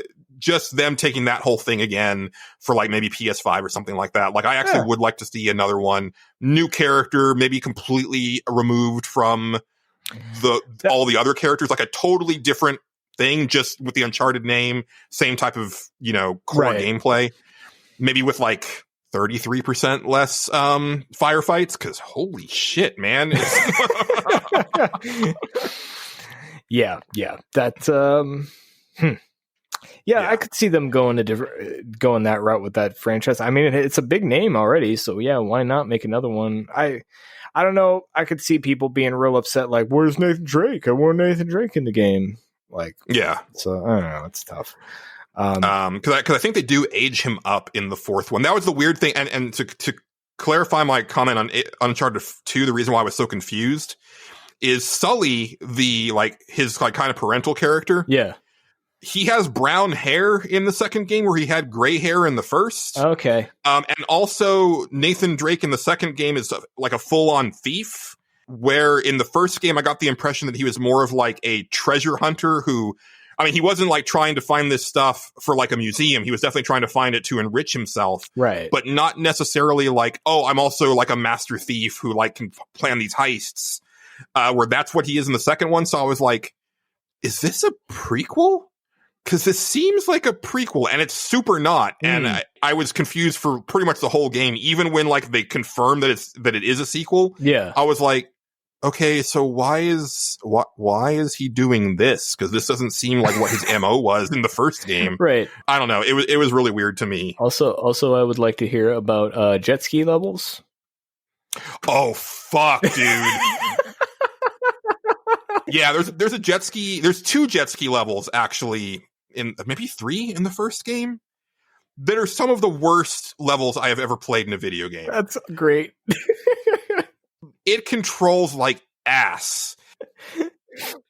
And you're going upriver, and there's all these exploding barrels that are just like floating down river that will kill you in one hit if you touch them. That sounds And great. also people are shooting at you, and you can have Elena, who is your sidekick at that point in the game. She has a gun and she can shoot things, but you can't do both at the same time. You have to stop moving and then you can aim and shoot with Elena. It's the fucking worst. I don't know. That sounds great to me. I think that sounds amazing. I'm surprised they didn't put that in all the games, Julian. I don't know what you're talking about. There is, as Jesse, former Pixelbit writer, said, like there's like at least one like bullshit moment in each of the games, and yeah, there definitely is. Overall, I enjoyed them. I definitely don't recommend you play them, Justin, but even to listeners, I think that you'll get everything you need out of it from watching a Let's Play, honestly. Yeah. Because, you know, the traversal is like, oh, well, I will say one thing in its favor. Even though I think Uncharted 1 came out like in 2007, something like, I think it was like a year after the PS3 came out. Yeah, I was just going to say, yeah, sounds about right. Yeah. It feels extremely modern. And the reason for that is that, you know, so many games have taken what Uncharted did and continue that to this day. So it doesn't feel old, but then at the same time, like it does have a lot of the stuff that we've complained about recently, like, oh, I can only climb on these very specific points. Yeah, they were a big innovator in that, which, you know, that it's in an older game like that, that's fine. But like new games, I'm like, no, we got to move away from this. I'm done with this. And you know, again, like just, you know, so a lot of the shooting parts are just like, it's too much. And again, like, I think if they just like went down faster, especially when there's so many of them, right? Like when you have that many enemies coming at you, like, yeah, they should probably go down in a couple hits instead of, unless you're doing headshots. And I got pretty good at doing headshots, but you know, it's not a sure thing, especially because like the shooting on those games isn't, you know, we're not talking about like a Resident Evil 4 or a Gears of War situation here. It's not that level of precision. So right. Yeah.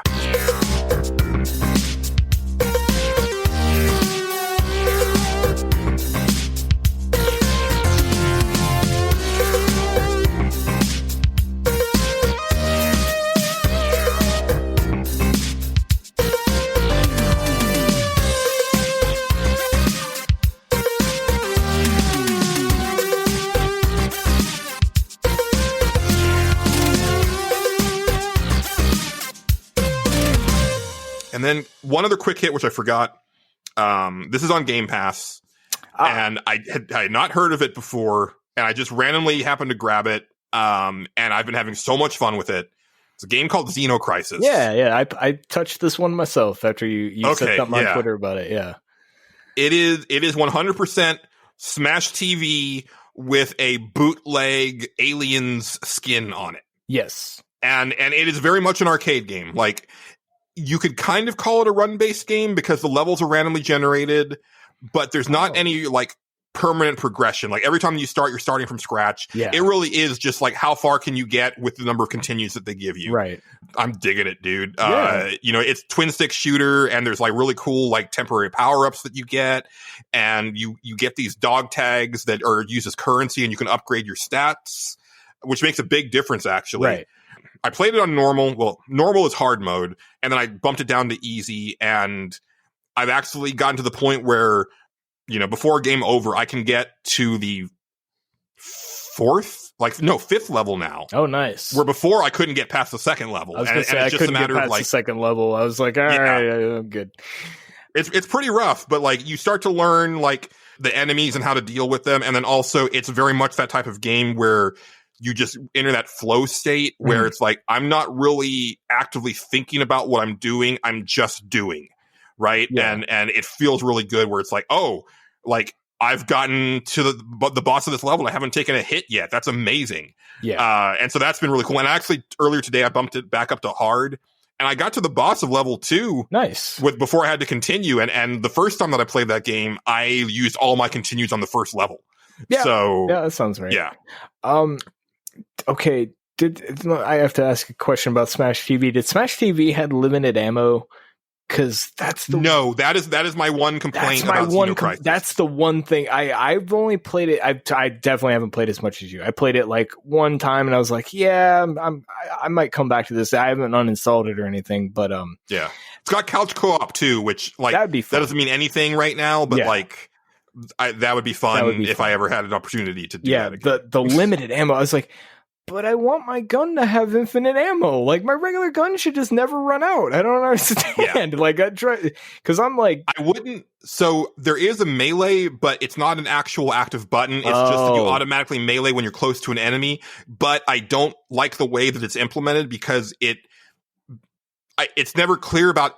Am I going to melee this enemy, or is he just going to kill me? Is he just going to hit you? Yeah. So I think if the melee was like dedicated to a button and I could rely on that while I go for ammo, that would be fine. But since I can't rely on the melee, I super don't like the limited ammo. It really messes me up. But as you upgrade, like that's one of the main things to upgrade is like the ammo capacity. Yeah, that's I dumped points into that the one time I played it. But yeah, that drove me nuts. I was just like, I don't like that mechanic because my favorite type of the one of these kind of games. Like Smash TV is obviously good, but like I like Shock Troopers. You ever played Shock Troopers?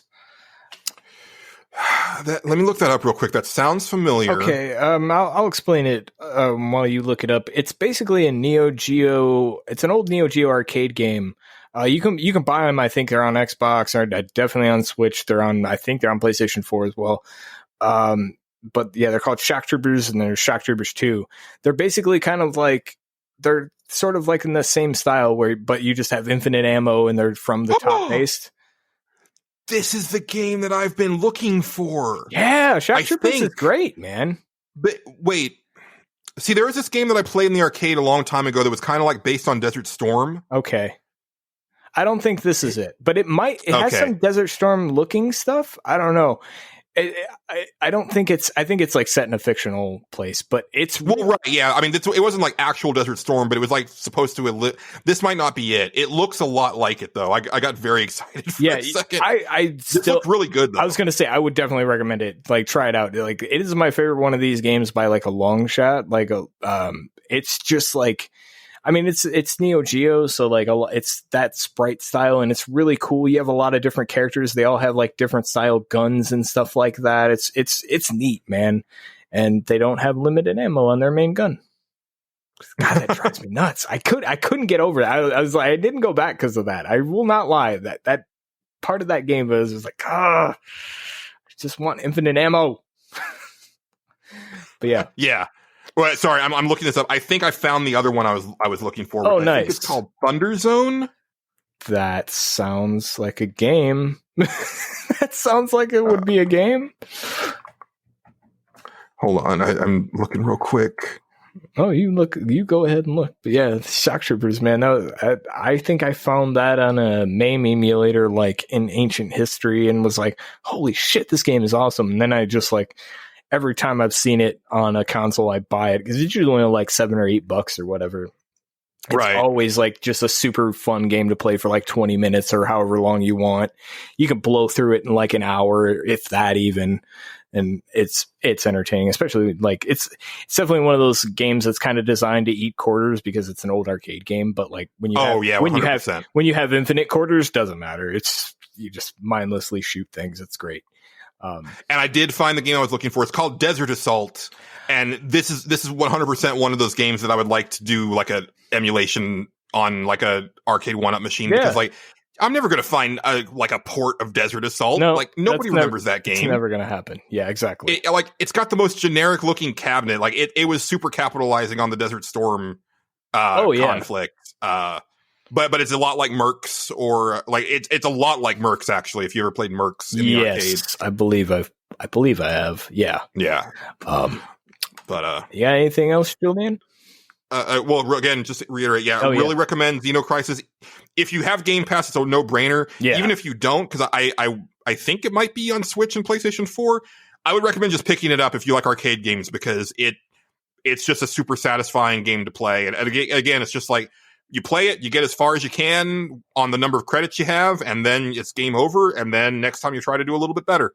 Yeah. And you can buy additional credits. It's just that they're super expensive, and you're better off using that for like upgrades to your character. That's probably right. And then last thing before we get out of here, I'm probably not going to dwell on it a lot because I'll probably bring it up again. Mm-hmm. If you want to have video game whiplash, Justin Ham, try playing 3 Uncharted games back to back, and then play Kentucky Route Zero immediately after that.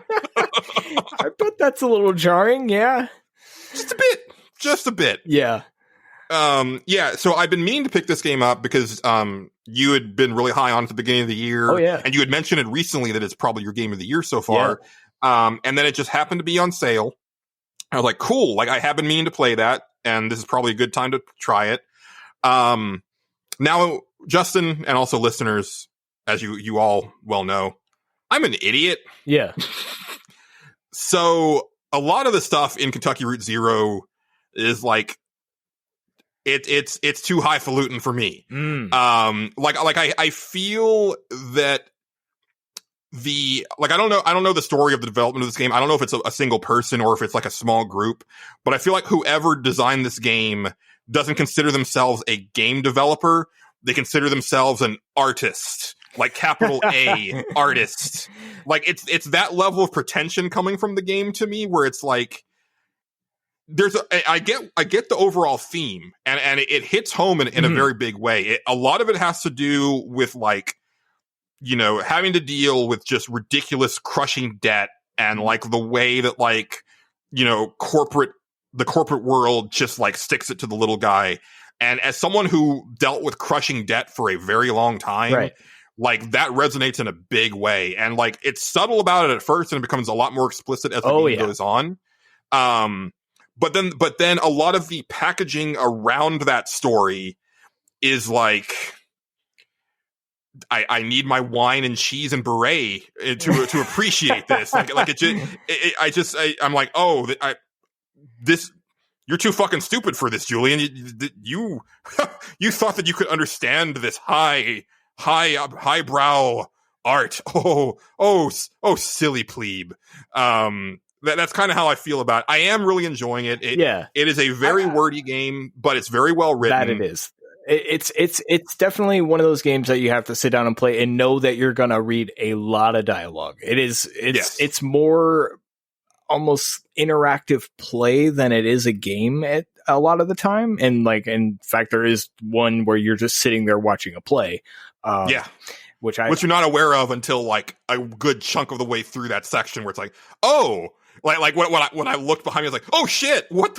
Yeah. I will say, I find this game fucking terrifying. Yeah. It is one of the scariest games that I've played in a while, and I don't think that's the intention, but it terrifies me. Yeah. Like I have been legit like scared to progress in certain areas because it just gives me that vibe. Yeah, there are 100%. It's nothing that's gonna like make jump scare you or anything like that. It's just very unsettling. It's very like a Silent Hill level unsettling. Yeah, no, there was when I was playing through that game, I had to like kind of build myself up to play it a lot of the time because did you ever turn off the lights in the mines? Yeah, a few times. Yeah. Super regretted that. Yeah, it's that game is something. I love the little things in between. Did you? I'm pretty. Yeah, you would have seen this. I'm pretty sure you play around with the phone. Yes. Yeah. I love that's fun. That was really interesting. And one thing that I really like, and it's funny because I hated this about the Walking Dead series, but I think it works better here, is that you're kind of able to craft your characters' backstories based on the responses you get. That's what I really enjoy about that game. That's my favorite part is you kind of like, no, this is what this guy did or what I think they did or what it's super interesting. Like there's even like a song that you pick the lyrics to the song. I loved that. Shit's cool, man. And I can understand also, the feeling it's, highbrow or whatever. I do understand that, but like I think it may hit home more with me, and this may be just a me thing, and that's because a lot of my family is from around that area, kind of Kentucky. They're from Virginia, but it's like half an hour drive, and you're in Kentucky. Yeah. So I like the dialects and stuff that these guys have. I know the accent. I know exactly what that guy sounds like. I totally pick up on a lot of what they're putting down in that. And I felt like they nailed it. There are certain parts where I was like, I don't quite get that just yet. But then like towards the end, like it kind of gets like I started to figure out a lot more, and I really dug a lot of its themes and what it was going for. Yeah, I think it's one of those games where a second playthrough will actually illuminate a lot. 100%. Yeah. When you start to like really learn, like, because at first it feels very like scattered and haphazard. Oh yeah. And you realize that, oh no, this is very intricately connected. Yes. And very, very, like very fine in the way that everything is put together. And also one of the things that I really like is that in conversations with multiple characters, you'll end up like switching control mid conversation, which I think is also really cool. Yeah.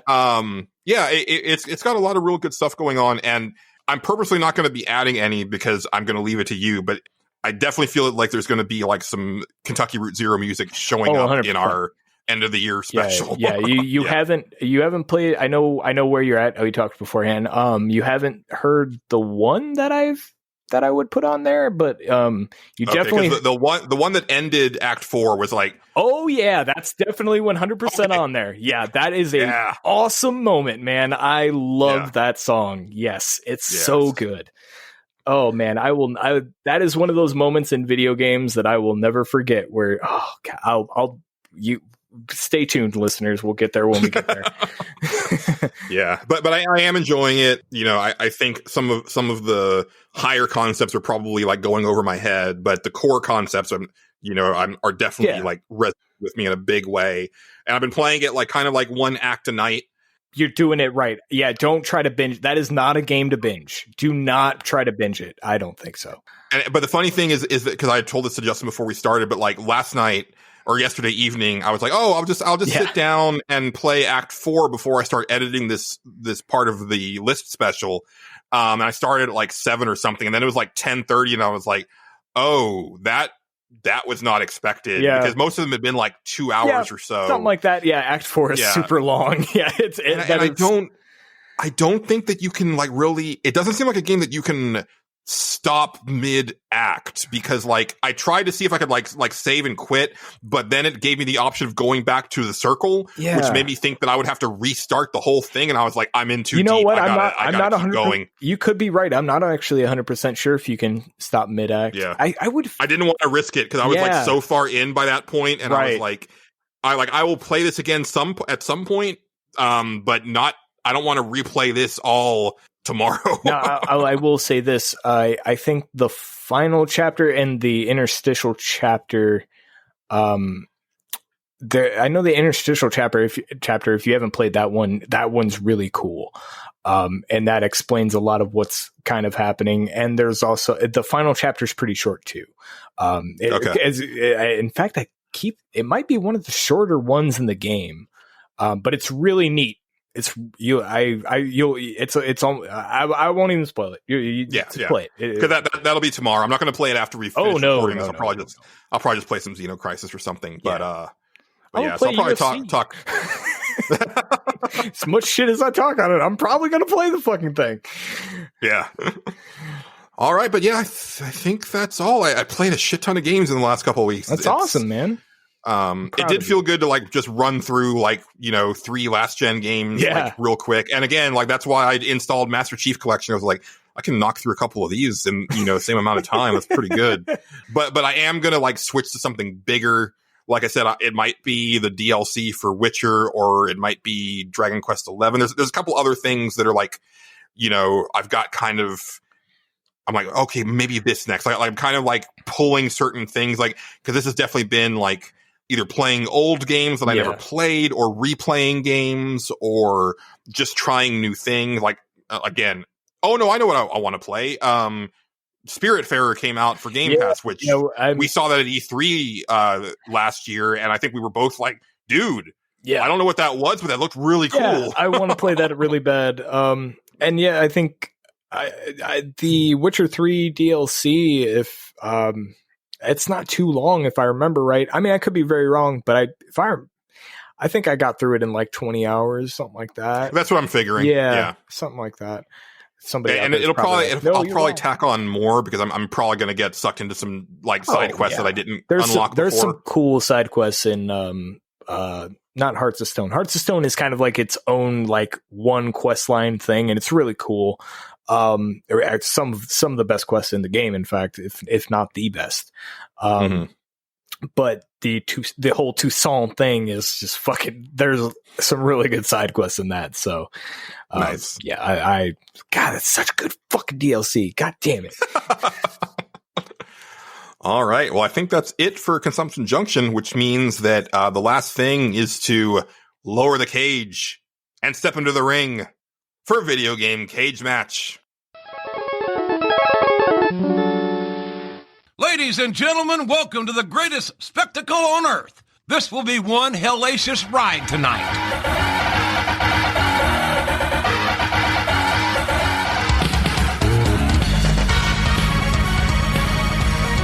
This is a 15-foot high steel cage, ladies and gentlemen.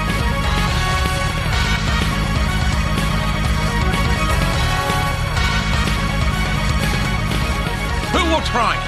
Who will prevail? And who will realize their dream? All right, and this is a booking that I chose from our new buddy John Marinkovich. We have Star Wars Battlefront 2 released in 2005, taking on Star Wars Battlefront 2 released in 2017, developed by Pandemic and EA respectively. Now, Justin, I kind of know what you're going to do with this. But can I go first and state my case for Star Wars Battlefront 2 2017 and why I think it wins? Because you can go ahead and state your wrong opinion all you want. That's fine. Go ahead. Now, hear me out. All because right, I'll hear you. This is a video game cage match, son. Mm-hmm. And Star Wars Battlefront 2 has two things going for it that Star Wars Battlefront 2 does not. Okay. 2017 Battlefront 2 is made by EA. Yeah. EA has a fuck ton of money, right? Okay. Way more than Pandemic did. Pandemic is no longer a studio. That's how little money they have. Right. They couldn't make it. Battlefront 2 2017 also has microtransactions and loot boxes, Justin. Mm-hmm. So the way that I see it is that 2017 Battlefront 2 can pay to win. And if that doesn't work, they can just like throw loot boxes at the 2005 game until they just get buried under loot boxes and then go for the easy 1, 2, 3. I think this is just a completely one-sided match, and the 2005 version doesn't have a chance. I feel very differently about this because going by how these games play, Julian, and I want to say this. So you can't. no. You're completely wrong here. You're completely wrong, because what happens is all I feel you bringing logic into this. No. Listen to me, Julian.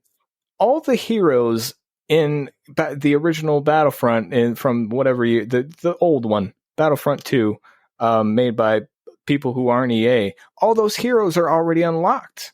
They have General Grievous, they got Darth Maul, they got Darth Vader, they got Luke Skywalker, they got Han Solo. You have to go through a million loot boxes and play a bunch of hours to even get Darth Vader in fucking Battlefront 2.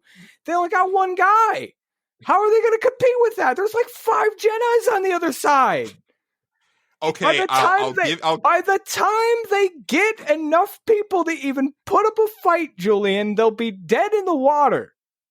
You know I'm right. I'll give you that. But again, EA's got the money to unlock all that shit. And the 2017 version listen to me. The 2017 version has Rey and Kylo Ren, and they can do whatever they want with the Force. Have you seen the new trilogy? Okay. Like I said with KOTOR, you can do what the fuck you want with the Force now. You can travel through time, you can heal your wounds, you can transport matters across the galaxy. It doesn't matter anymore. You can't do that with the characters from the 2005 edition. So yeah, again, I just don't think it's a contest. I disagree. I feel like I don't feel like EA's money comes into this. I mean, unless they're the $1 Million Man, in which case that fucking. Of course, they're the $1 Million Man. It's fucking wrestling. What are you talking about? That sounds like you know what? Honestly, I'm almost convinced to vote for the other people just for that. Like I want EA to come out and buy off the other fucking. They buy off the original Battlefront. Like, I will pay you $100 to not have this match. That'll be great. That's what I'm saying, man. Okay, I'm still not voting for that. I'm still voting for the original Battlefront. It's fucking, as I like that game, it's good. I gotta see if I can find a drop of the $1 Million Man's laugh for this segment. Money.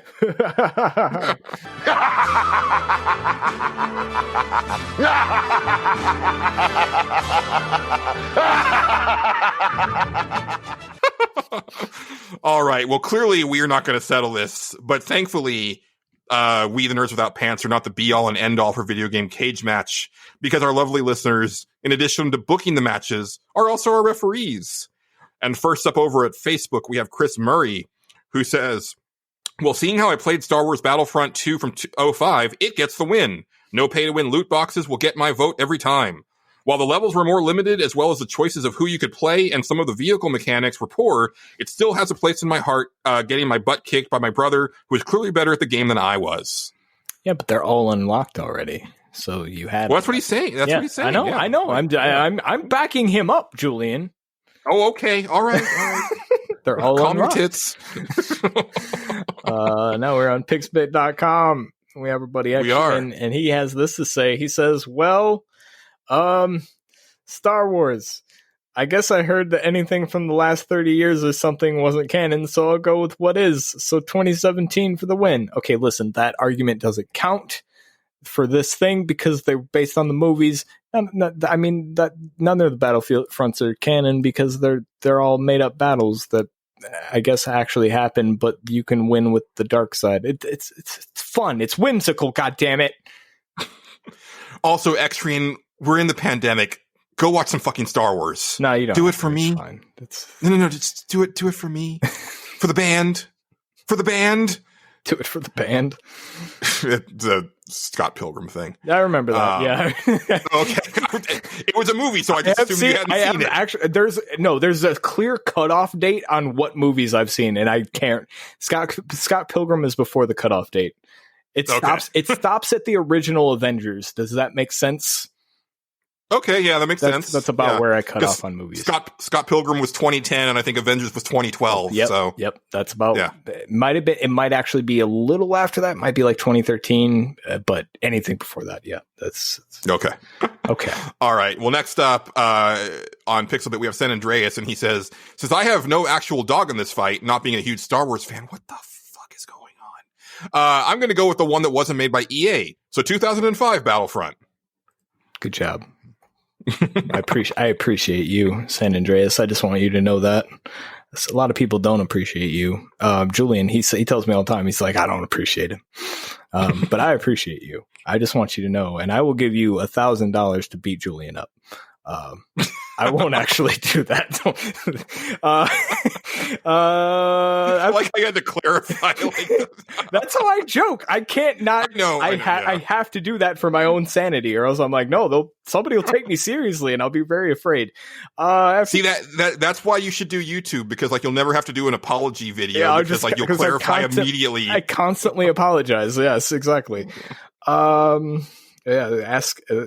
Just confront my Disco Elysium playthrough. Super Step says, "Oh, this is a tough one because I hate the newer Battlefront so much, but I've mildly enjoyed too. But 2005 games sound way more fun. But I've only played the new ones. I'll go Battlefront 2 2017. But feel free to make some weird ref decisions in the ring." How weird is it if the $1 Million Man gives $100,000 to the original Battlefront to not have this match?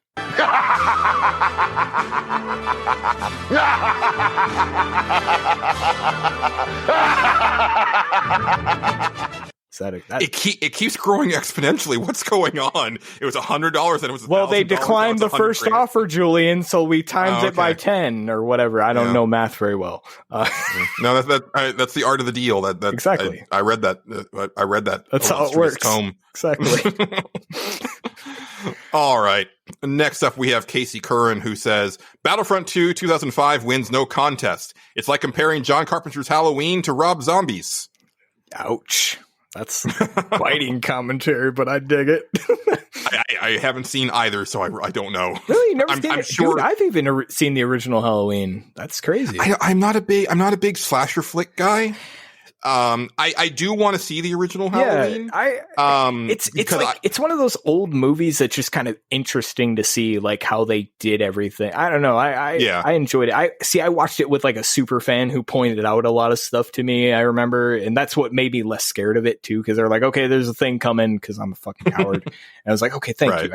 I appreciate your help through this, through these trying times of watching a fucking movie. After that, we have Daffman, and he says this. He says, I'm going to go with Battlefront 2 from 2005 because old things are better. Okay. Sure. That's fine. Yeah. Sound logic. I appreciate it. I appreciate your bluntness, sir. Right. Nostalgia play that goes far on Earth Without Pants, for sure. Nostalgia play wins the day. That's the rhyme motto that we go with on this show. We say it all the time. Every episode. At least once. At least once. I mean, it's in the byline of the show. Right, like exactly. We built the whole show around it. That's how it worked. Yeah. All right. Heading over to Twitter, we have Philip at PK Becker, who says, never really played Battlefront, but Pandemic made some other games I really liked, so my vote goes for classic Battlefront. Let's see a theme here. Yeah, look, I will fully admit that the Pandemic game is a better video game. I'm not that's not in dispute. Oh, I know. I'm just saying that the 2017 one can pay to win. I mean, you almost turned me to the dark side, so exactly. I'm not gonna lie, you almost did. I was like this close to changing my vote. You almost convinced me. If you had seen the shit that they did in episode 9, I would have completely swayed you. Probably because once you see the shit that they can do with the Force now, you'd be like, oh yeah, of course they win. Yeah, I only seen Force Awakened, the first one, first of the new ones. It was fine. After that, we have Crimson Carnage, formerly Red Venom. No, we've got. Did I skip a person? We skipped a couple. Next up is Kevin. No, he doesn't have a cage match that I see. Oh, yeah, he does. Son of a bitch. He does. I'm so sorry. Fire in the hole. Buddy Kevin at Kevin37 _, which is a cool name. I don't know why he had the underscore, but I don't question it. He did it for reasons, I'm sure. And he says this about his cage match. He says, I will go with Star Wars Battlefront 2 from 2017 because the game is beautiful and hectic to play. I hated the loot boxes and that whole controversy, but if you ignore that, the game is a lot of fun and looks amazing. All right. So he's a body guy is what we're saying here. Fire in the Hole is a body guy. You know, he sees the $1 million man, and he sees the guy with the big muscles that is next to him. He goes for that guy. I understand. I get it. No, yeah. Makes sense. I'm a graphics whore too. I get it. Next up, we have Estevan Islas, who's on Twitter @expired, and he says, "We all know the clear winner is Battlefront 2. As we know, many of Star Wars fans will tell you that the original movies are better, so it could only be true for the 2005 version of the game, right? That's how I'm choosing my winner for this one anyway, without having played either game." Well done. Yeah. Well done. After that, you're not wrong, but you're also wrong. After that, we have our buddy Crimson Carnage and he is formerly at the Red Venom, and he's at Zakelli7. And he has this to say about this cage match. He says, "Let's be serious. The new Battlefront 2 has the graphics and good game mechanics and should deserve a win, but it had the worst monetization in gaming, a disaster PR stunt, most downvoted AMA in Reddit history." That is true. The people do hate it. A disappointing campaign and many, many more problems. Old pandemic Battlefront 2 was a good game with good for the time graphics, characters aplenty, and it was and still is a fun game and deserves this cage match win. That's pretty good. Well argued, Crimson Carnage. I can't. Yeah, can't fault you for any of that. He's basically saying the people are on Battlefront 2 2005's side, and when the $1 million man makes that offer, they will go, "No, don't you take it!" And they'll scream it very loud, and they'll go, "Okay, I won't take it. I won't take it." They'll convince him not to. You see. All right. Well, next up we have Blaine Faya, who's on Twitter @BlaineFaya. And he says, "So new listener John Marinkovich and I are best friends from our college days. And yes, I'm the one that turned him on to NWP. Well, thank you very much, Indeed, sir. Thank you. The reason I mention this is because once a year, me and him get together for what we call Bro Weekend.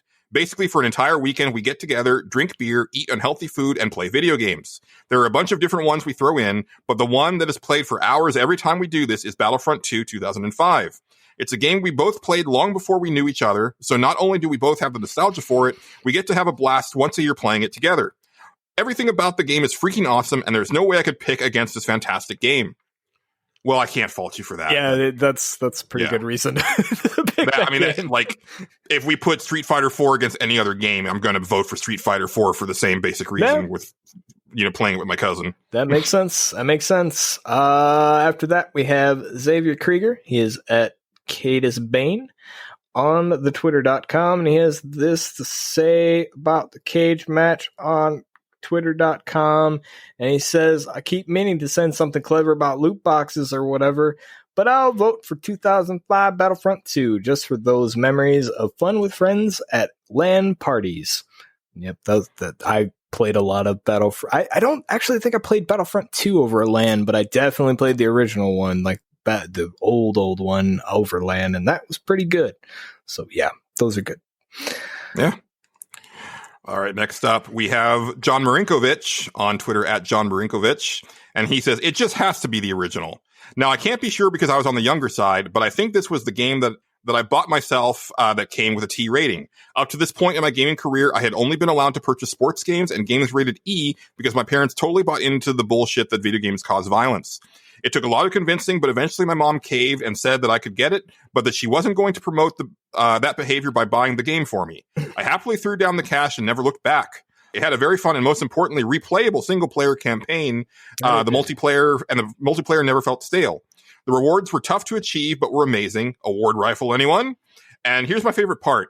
There weren't any damn loot boxes. Battlefront 2 2005 is the only choice here."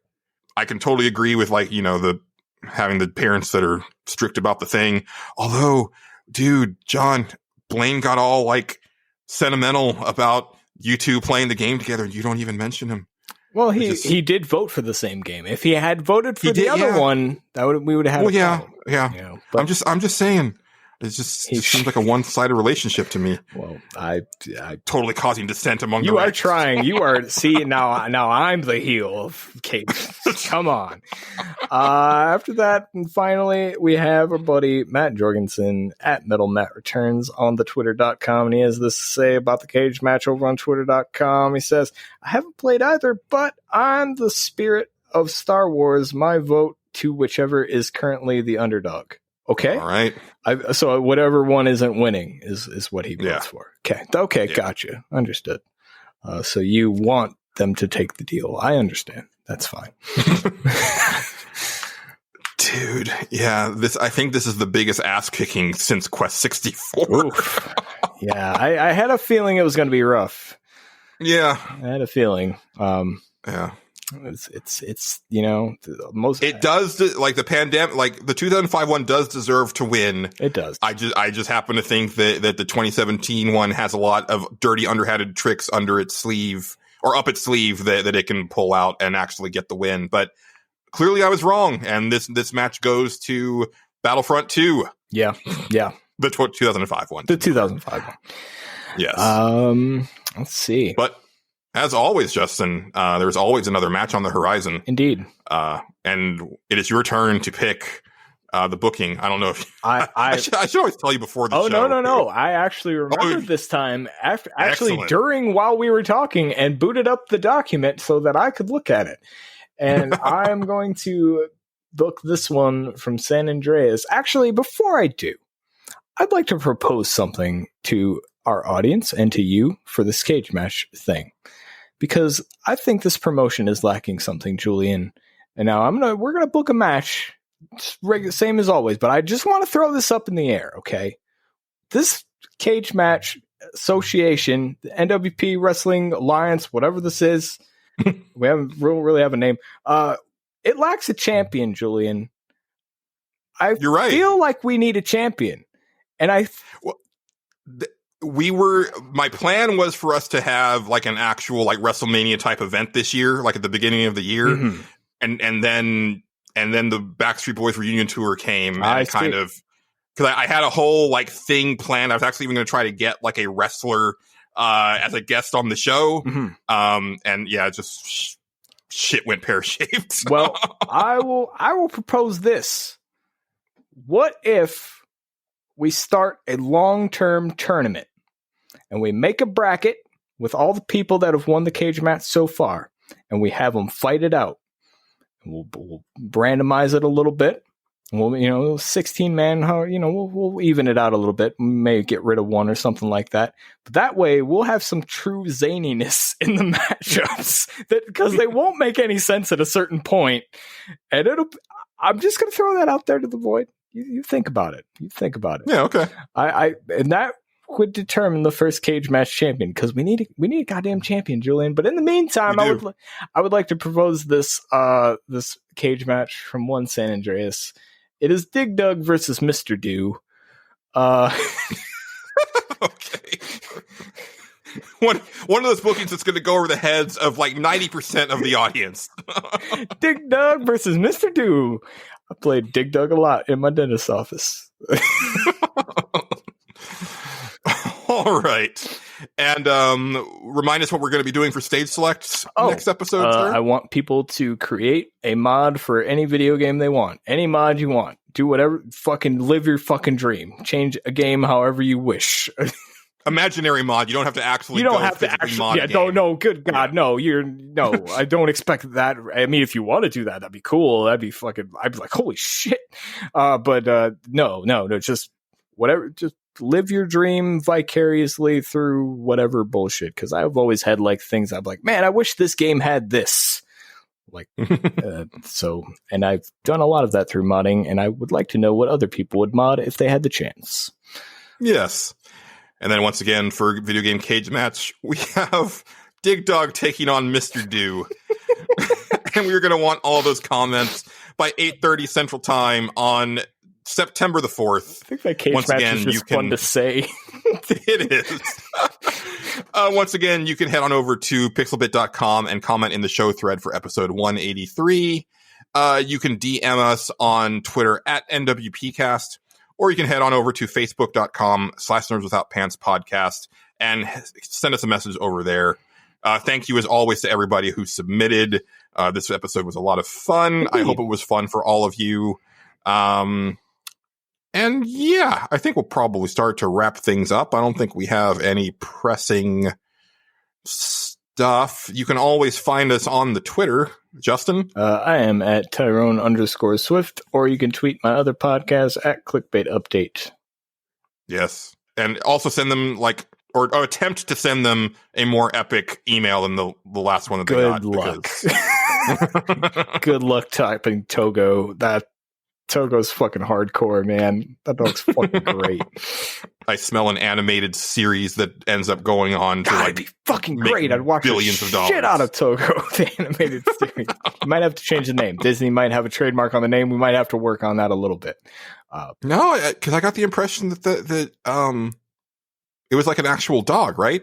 So it might be. Oh, yeah. Like Balto was just the dog. That was just the name of the dog. Yeah. So it depends. I don't know. Disney and they got Goto. The name of the dog, Goto. That's a good name, actually. Yeah. I'm into Goto. Yeah. Hell yeah. All right. And you can find me on Twitter at Julian_Titus. You can find the show at NWPcast. And that is going to do it for this episode of Nerds Without Pants. So for myself and Justin, thanks for listening. Keep it pantsless, internet. Oh, no, it's not the end. Our theme song, Relax, and interstitial tracks To the Max and Moody Grooves come to us from Megan McDuffie. Just search online for Megan McDuffie. You will find her. She's doing a lot of stuff now.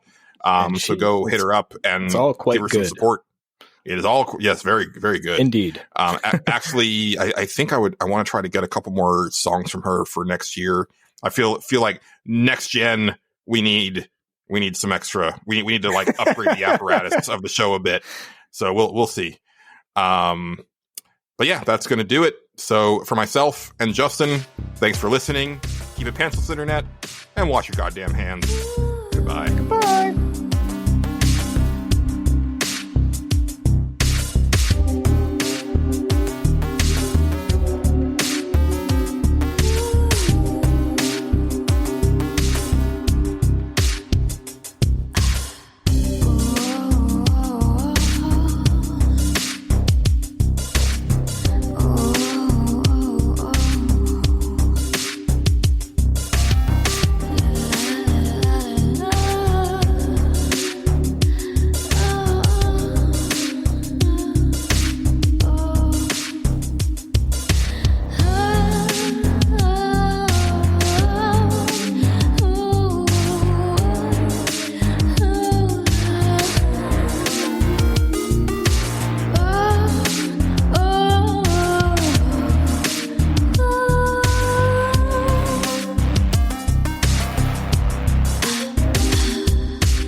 Did you get so many advanced heroes? Didn't you know yet? There are packs of beneficial events in Idol Heroes. Log in and get 40 free draws. No way! How to get 40 free draws? Go to the event, enter IH777. The 40 draws are all yours. Go draw heroes now. Oh my! 5-star Livia! Oh my god! 5-star Russell! Mamma mia! It's 6-star Sherlock! I will go enter IH777 and claim 40 draws right now. Play different. Go Idol.